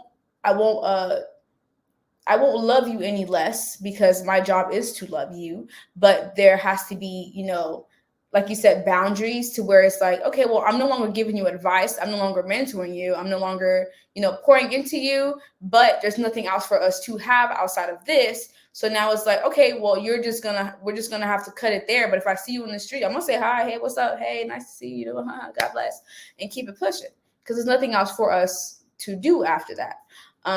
But I also did have a question, but I'm just going to wait, because if I ask another question on top of other questions, it's going to be confusing. So I'll wait. I love Annie. I'll jump right in there. For me, it's when I realize the mentorship or the assignment has changed, is when they no longer can hear me. when they no longer are receiving from me. And you can hear that when they start to challenge you on stuff. And it's like, well, I don't believe that. I don't, whatever. So then it's like, okay, now I know that you have, maybe the plane has gotten leveled. You have received all you can receive from me, which is fine. And then I just stop trying to mentor them, right? Then we'll have casual conversation. Then I say, okay, well, what do you think, right? And then if the relationship evolves into friendship, that's different. But going back to the situation where I said I didn't, the friend that I said she's not even in the bucket anymore. It's funny because on the situation began to progress and it got worse, right? And I was just upset about it, and the Lord was just like, so what are you gonna do, right? Like, what are you gonna do? Y'all in the same church, you guys go see each other. I was like, I don't want to be in the church no more. Key could tell you, I was cracking up, like, I'm done, I'm over it, I'm not going to church on Sunday, because I was really upset. And the Lord was just like, so every time you come into this, whatever, with somebody that you were really close with, and now you guys are no longer friends, y'all may be associates or acquaintances, then what are you going to do? How are you going to handle this question, this situation? So I had to think to myself, after I, did my little tantrum to myself, I started to say, you know what, God, I do still love her. And if somebody was messing with her, I probably will step in for for her, knowing that I have that love for her. But at the same time, I know that there's no friendship here, but this is my sister in Christ. And and I said, God, you know what? I'm going to still pray for her. I'm going to still love her. If she needs me, I'm going to still be there for her in a certain extent. But she also knew that the relationship, what had transpired, kind of like, we weren't friends anymore. I'm not going to be telling you about my personal business, right? But at the same time, if, that very Sunday she called me like, hey, can you pray for my father? He's in the hospital. I'm not going to be like, girl, we ain't talking. You crazy? Pray for yourself. I'm not going to do that, right? Because at the end of the day, I'm an intercessor. I'm called by God. That's different. And, she was talking to me about, certain things that was going on in that.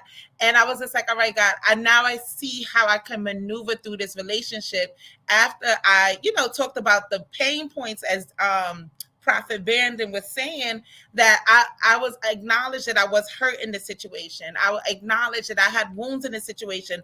But then the Lord was like, well, what are you going to do? Because this is going to determine how you're going to go to the next level. And then I was watching TD Jakes and it blew my mind.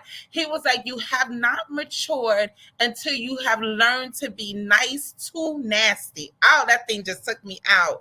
And I was like, wow, God, like, I've been doing this wrong. And this is when Jesus said, turn the other cheek. We never get to the other cheek because we probably just slap the person back. But that's when you learn, when you say, you know what?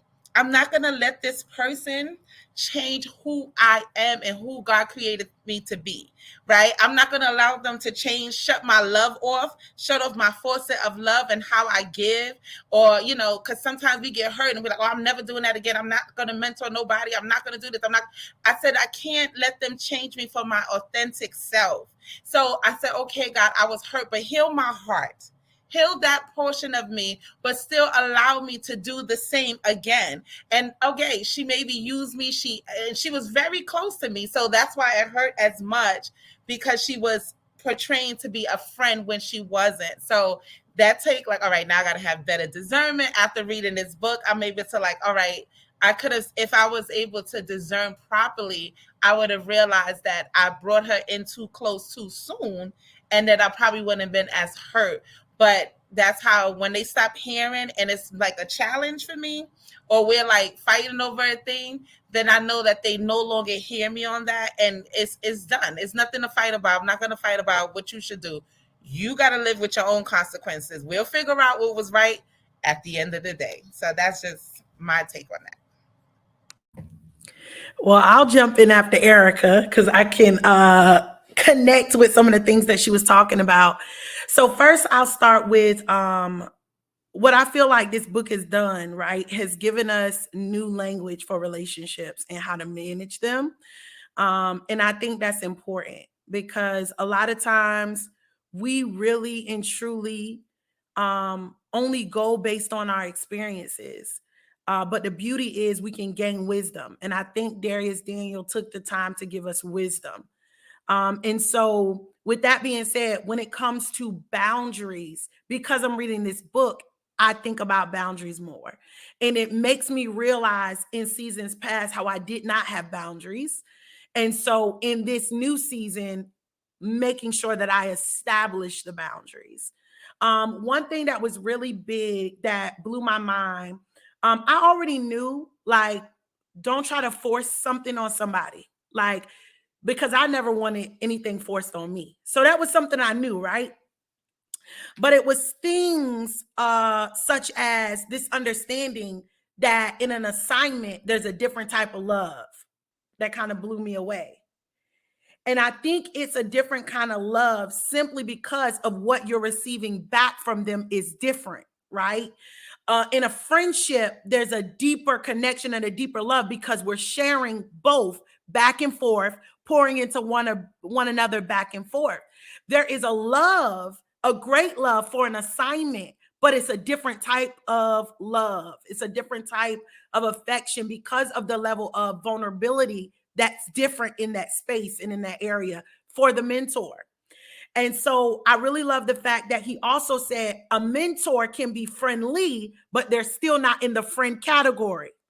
And I feel like because we understand that relationship building is important and rapport is important, in order for you to be able to possibly need to correct, in order for you to be able to possibly need to steer someone in a direction, you want to be friendly because you don't want that distance. But that does not make that relationship a friendship relationship. And one thing I heard someone say is, they said, you can treat me like a friend, and this is just for this thing, right? But if you want who I am as a prophet, you have to see me as that. So if you want who I am as a mentor, as an advisor, it's important for you to respect and acknowledge me in that role in order for you to receive that mantle, that grace, and that anointing. If you want me to be your friend, then it can be a different type of a dynamic. But if what you're saying is, and Kiani and I were talking about this the other day, is if you want an Elijah and Elisha type of relationship, if you want that type of relationship, then you have to acknowledge me in the way in which you're looking to receive, right? And if we're not, careful as mentors, we'll end up thinking we'll end up creating kind of a fog between the lines. And because of that fog between the lines, not only does it stop the mentor from being able to receive, I think it stops us from being able to pour because of the fog in between the lines. And so I think from this particular chapter on assignments, that's one thing that had really become bigger for me. And it takes, like Brandon said, acknowledging who you are, right? It takes an acknowledgement of who you are and what you carry. And I think gaining mentors, God causes you to confront who you are. And I think sometimes there's a level of, because it's like, really me?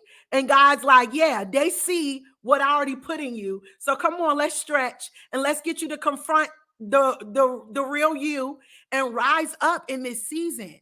And it's not a haughtiness, but it's an acknowledgement of the things that I've gone through and the things that I've learned and how I've progressed, showing up in how I speak, showing up in how I move, showing up in how I operate. And someone has acknowledged that. And that's what Dharius Daniel said too. He said, you can't get upset because this person is here for the gift. They're here for what they see on your life. That's what they're here for. And you have to be okay with that. And so boundary lines that are important for me, friendly, not friends, because that's not the connection. And then an understanding definitely that we have to be willing to be careful not to blur the line, that we're not able to do what we need to do as mentors, and mentees are not able to get what they need in this season from us. Nephew, I want you to go, because we just going to be kind of like your last go round. I want Bishop to be the last one to answer, which is Brandon. But Annie, the question that you had, Brandon's going to answer it. So Jay, you can go. Okay. So I think the boundaries portion is very, very important. Not only if we're talking about access or and all of that, right? But I kind of want to bring another aspect to it just because of just my profession. So, but my profession now is cybersecurity. So we're dealing with all this other stuff, right? So we have a thing of where it's authorization, authentication, and then author it. That I can't remember all three of them. Either way, but I'm saying all that to say is that I think when it comes to the mentee mentor assignment relationship, is for one, like we've all said before, that you have to understand exactly what are they there for, but then also not getting it twisted with the fact that there's going to be many times of where they come and leave, and then being sure that we're, like we said this whole time, is right, really just being okay with it. But I think too, from the mentee standpoint, is that is what we're there for, but make sure that you're making it plain a little bit, or even kind of really adhering to, like, that's what I'm really there for in the first place. And then if that does change or you want it to change, I mean, kind of just putting it out there, and because it's all communication. And I think the major thing that gets lost in the whole relationship is the fact that like either how less or how much you are communicating, because there just are some to where, like, if we're talking about Elijah and Elisha, the Bible never really explains how much they actually communicated. Like, it never really explained how much Elisha actually asked questions, or even if Elijah actually posed questions. He was just there. He was just moving. Elisha was like, I'm gonna pour the water. And even then, when we look at that, not to make this much about Bible class, but Elisha was called pretty much the person who poured the water after he used the bathroom. But the mentee, Elisha, also understood this is a completely different man. This is somebody completely different. So I don't care whether I gotta pour the water, whether I gotta wipe the seat before you get there. like I understand that this is what I'm feeling. I feel that burden to this person. So I think from the mentee standpoint, if there's a burden there, stay there. But also the boundary for that is to make sure that how do I say this? That you're not allowing just because they're familiar to come through the door. If that makes sense. For the mentor, just because they're familiar with you in this area, just because y'all have been together for 3 months, 6 months, a year, doesn't mean that they're authenticated or authorized to go through that door to your data, to your family, to your kids, whoever the case may be, just because you're familiar with them, because they're still just there for the gift. They're still just there for that pour. So I think that's the boundary. And then if that does change, if they do drop off, like we said last week, sometimes they just drop off. Sometimes it doesn't kind of for that conversation to happen. But I think too, consciously being aware of the timeline, whatever that looks like, but also staying in prayer as well. So. All right. So to try not to repeat some of the things you guys said, I'll approach it like this. My first grade teacher was my first grade teacher. That's all she was. Right? My first grade teacher was my first grade teacher. And when I left the first grade, I went to the second grade. I had a new teacher. I may have passed my first grade teacher in the hallway a time or two, but I don't need from her what I needed when I needed her.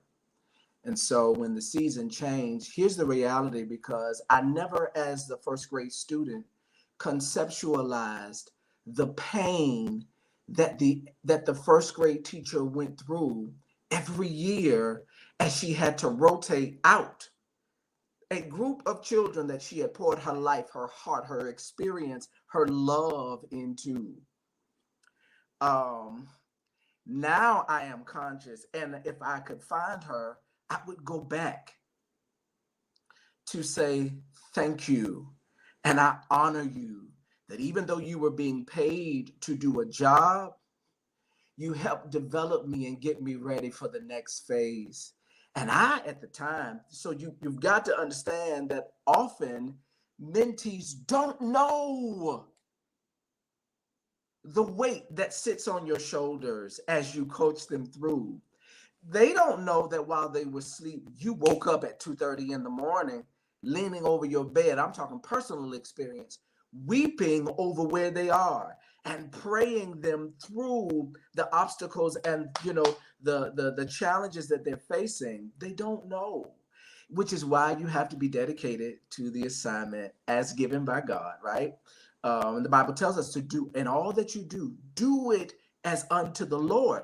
One of the reasons that the instruction is given to us to do it as unto the Lord is because when Negroes don't act right, you won't start hating your assignment and your call. Right? Because I did it as service to the Lord. So if you don't handle it well, I'm okay. If you handle it well, I'm happy, and because I'm happy to see you thrive and grow. But when I left elementary school, not just my first grade teacher, all of my elementary educators were left back in elementary school. And I went to middle school. And when I left middle school, all of my middle school instructors were left in middle school. And then I went to high school, and all of them were left in high school. When I went to college, I had a teacher that saw me in a way that I didn't see myself. And I will never forget showing up late to this man's class and him walking me back outside, cussed me clean out. And I don't mean he fussed. I mean exactly what I said. I'm talking about with strong words. You hear me? And I'm standing there looking at him because I don't understand what his frustration with me really is. Why are you? I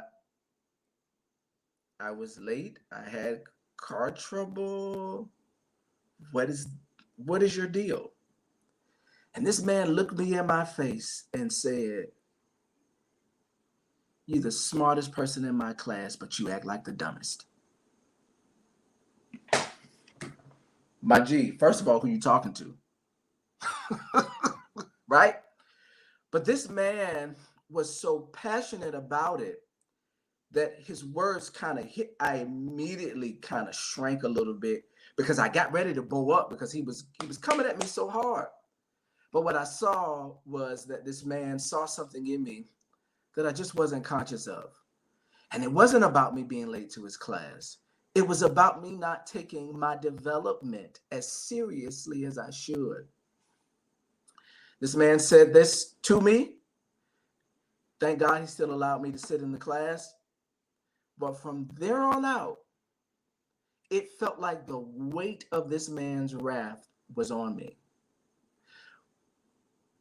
If I had not been careful to properly discern the level of promise that he saw in me, I would have been tempted to buck at him and to then go to somebody in administration and tell them that this man don't like me. And you know what people do when you have to correct them.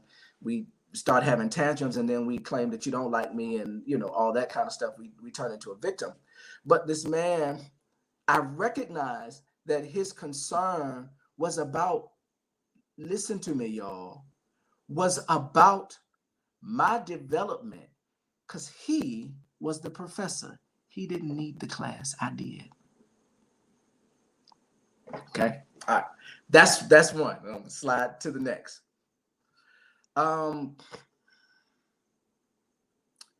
When the season is up, when a season is up, it means that the grace you are currently operating in is no longer there. If you try to continue in a season where the grace is not there for you to navigate, you are going to crash. Let me say it again. If you are trying to navigate, drive through, lead, whatever, guide a season, and the grace is no longer there, you are going to crash. And what you're going to find eventually is that you're going to do this. And you're going to keep doing it until one of y'all get tired. And this is where seasons kind of end badly, right? Where I was having a conversation with someone about a ministry they were a part of. And they were supposed to leave it. And they stayed too long. And then they left with scars and wounds and disappointments. And this is what I said to them, is that you should have known the season was up when you couldn't serve it and it couldn't feed you. Hello. If you can't serve it and it can't feed you, stop. Let's reevaluate this. Let's have this conversation, because otherwise we're both going to be frustrated. I'm going to be frustrated because I'm still hungry, and you're going to be frustrated because I'm trying to do something that you don't want me doing. So when the season is up, we have to be mature enough, solid enough, settled enough, right? To just say, hey, you can tell the wind is changing. I know you can feel it, so can I. We need to sit down and discuss what this change looks like. And if it means that we continue in relationship in another way, sure. If it means that when I see you, I see you. When I don't, I don't. I took an insurance course. I ain't seen that man since the last class. Why, in spiritual contexts, do we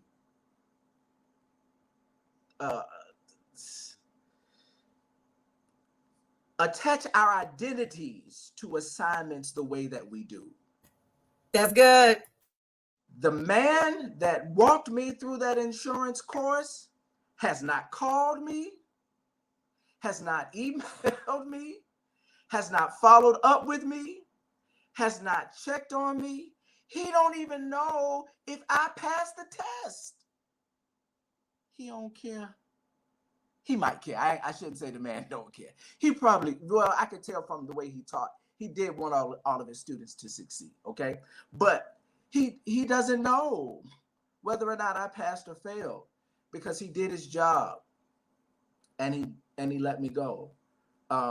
He didn't try to make me one of his sons or, one of his mentees in insurance for the next 5 years. He taught me what he was supposed to teach me, and he released me. We have got to be healed and whole enough. Same thing in friendships. You gotta know. Key will tell you, I am the last person to throw someone away, push someone away, shut the door. You can mishandle, and I will give it to you again. Now I'm gonna tell you, I'm probably gonna check you about it, how you mishandle it, but I'm gonna offer it to you again. I recently had to stop a friendship. This is done. Because whatever's happening here, you can't see me correctly, and it's really based in what's going on in you.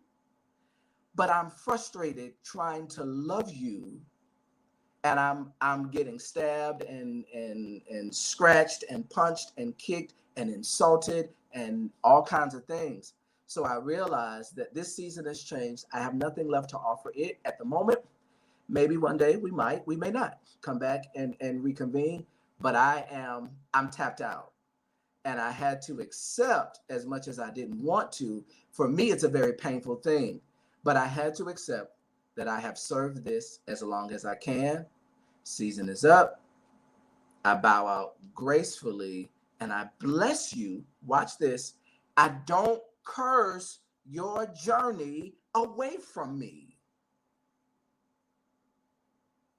I do not curse your journey outside of my influence. I do not curse your journey outside of my hand in it. I do not curse your maturation outside of my voice. Please preach. Maybe somebody else has something that in this season I just cannot offer you. And it's okay to recognize that, to say that. Last thing. We got to stop trying to mentor our friends.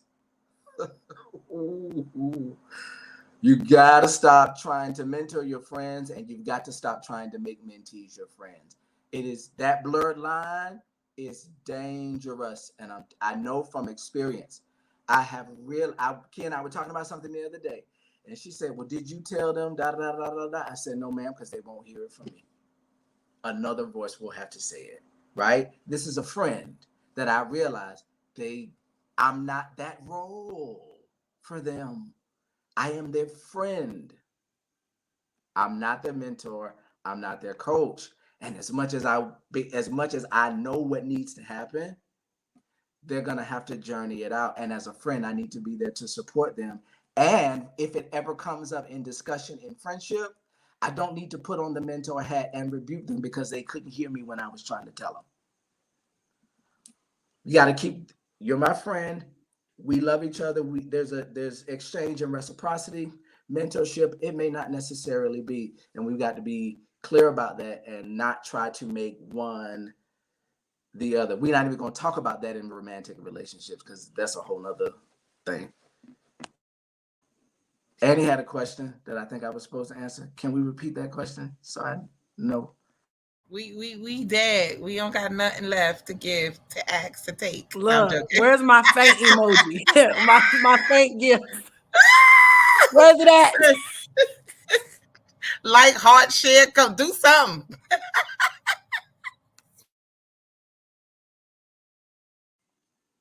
Annie, can you pose that question again? So I just want to make sure that I understand it. If you did, or did you not ask it yet? No, not yet. Okay. No, I haven't asked the question, but I was gonna say to what Siobhan and Jerry said. In the book, Dr. Darius Daniels says, "Be authentic with everyone, but transparent with only a few." With what you guys were both speaking on earlier, but my question was more so towards advisors. My question was, in the book, he says that advisors are, they provide a covering, they act as a catalyst, and they are comforters, right? And my question, I guess since you're the one who's going to be answering it, my question is, has there ever been a season or a time where you may have mislabeled someone who gives advice as an advisor when they were just someone who gave advice?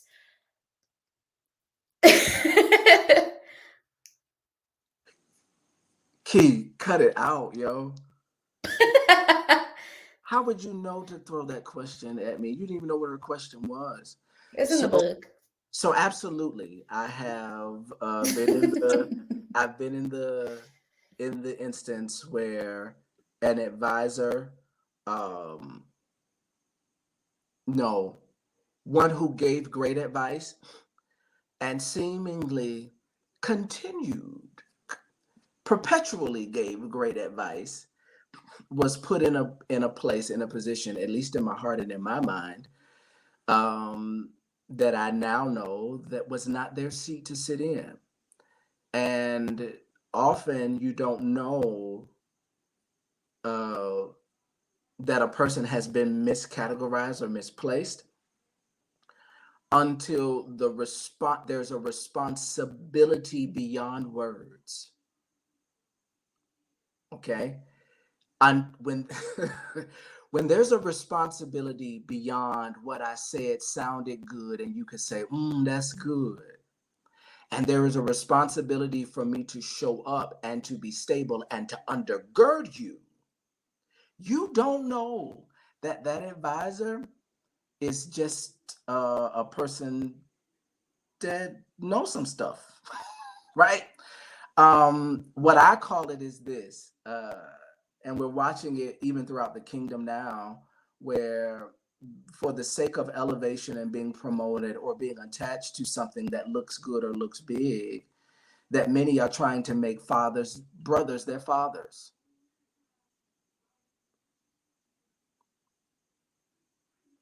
Big brother has some good advice, but that's all he is a big brother, because he can't name me.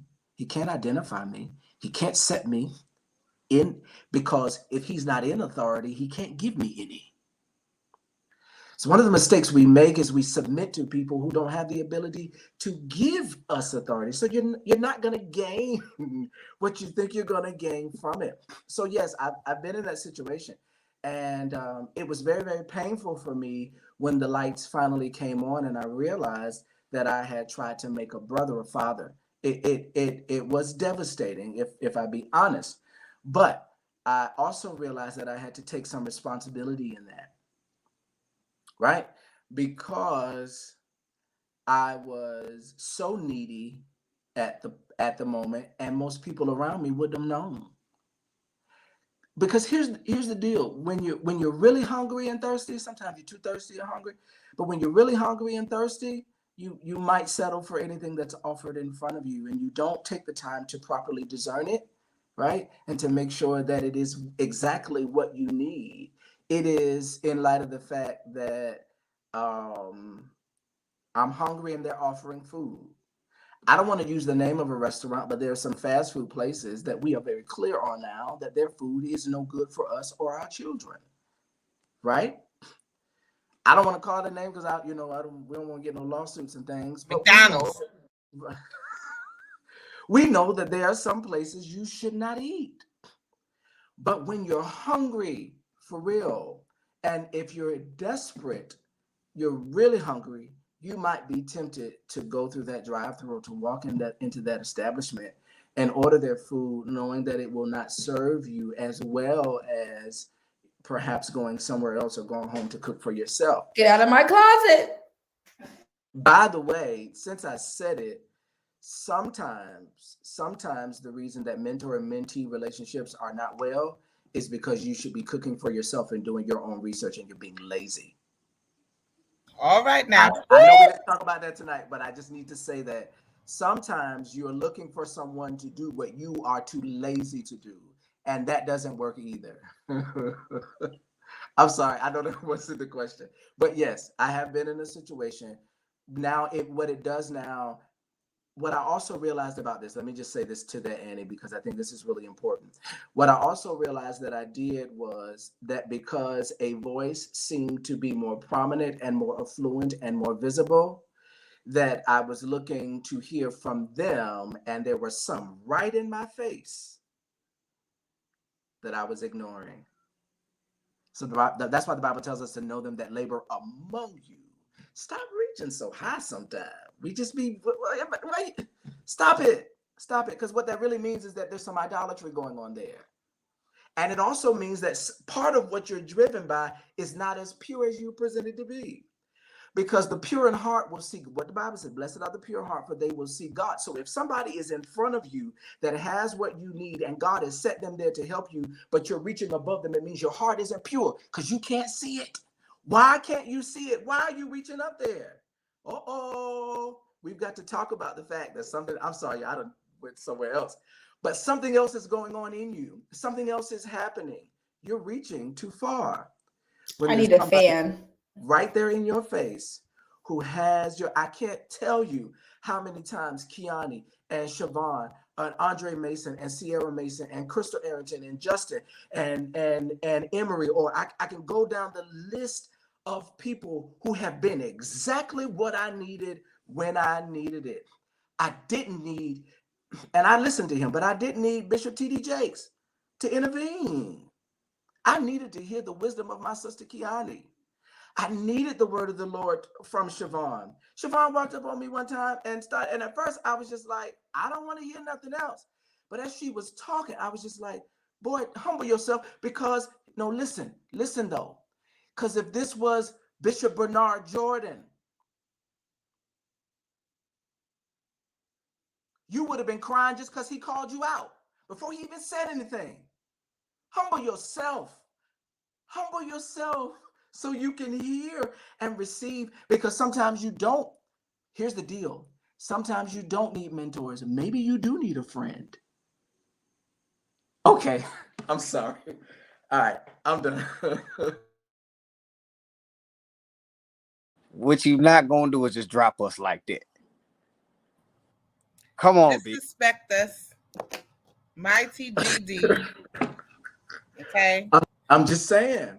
Sometimes but y'all, it's true. Sometimes you need the No, you're right. Nobody addressed my not processing what I had been through like Kiani. Nobody was as faithful to keep their finger on that.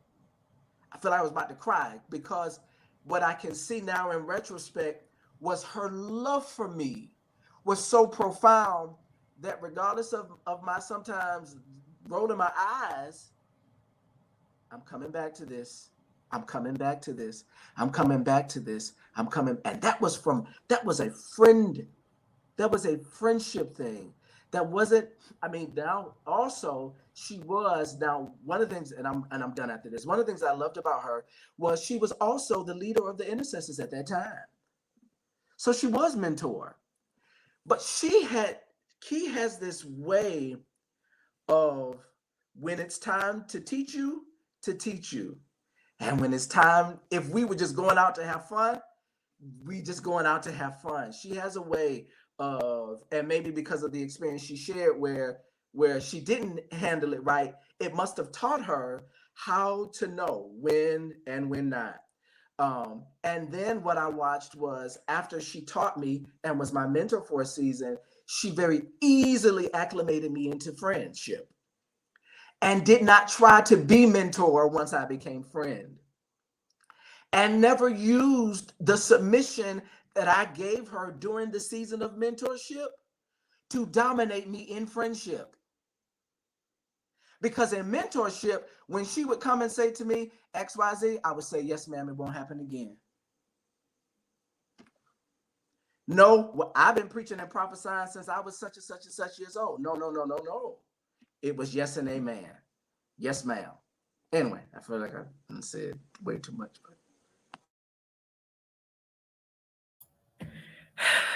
You didn't say way too much. You said just enough. I think we're about done with the book now. Next book. I mean, sheesh. Clearly, we're going to have to ask Bishop Prophet the Third of the 20 jurisdiction of the 2022. We're going to have to ask B to come back. At some point, he's going to have to come back, because man, and I think he going to host the next one, and I'm going to sit on with him sitting. What he's not going to do is tear up Dreams and Clouds. And then, wow, that was so meaty. Oh my gosh. Okay. So guys, we're going to wrap up. We've been chilling, and you guys that have been chilling with us. Wow. I may put a little note on here that says, if you watch the replay, you have to do it in intervals. Godspeed. I don't know what else to do for you. What we all going to talk about next time we get together, which actually, I don't think it will be next Thursday. I think that we said it was going to be the following. There was September the 1st. I believe it's what we said. I am still going to get on next week on the 25th. And I have a special guest on the 25th. It's just gonna be me and this person. That's gonna be fun. Y'all probably gonna we won't be on as long next week, but it's gonna be fun. It's gonna be fun. But what we're gonna hit next time is Lena had a really good question. I documented her question. I want us to hit it next time we talk. Next time we talk too, we're gonna kind of go from advisors. I want to touch the healed and whole enough that Brandon mentioned. We're going to talk about the discerning of your relationships, right? So that's the reflection, the inspection of the fruits, clarification and acceptance of the thing. I feel like even when he just answered, literally touched everything that's in part 2.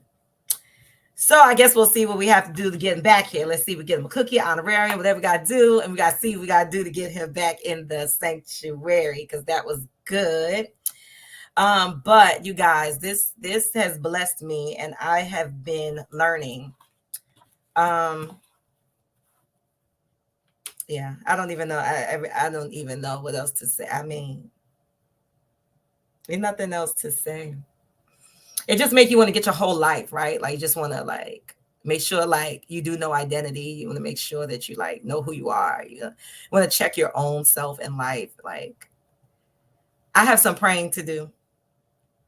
So you guys, thanks for hanging out with us. You know, I see Lena, Ashley, Lavora. Let's see who joined us. Tierra, Michelle. That's the camp that came in later. They came in at the very end, and they're responding like they was here from the beginning, because that's how knocked off their feet they were. Jackie is still here. She hung out with us the whole time, Jacqueline. So you guys, thank you for hanging out with us. I'm really overwhelmed. I ain't got nothing. Let me get off here. I love y'all. God bless you. Have a great weekend. Stay tuned in the chat for the next live and for details and notes. Peace.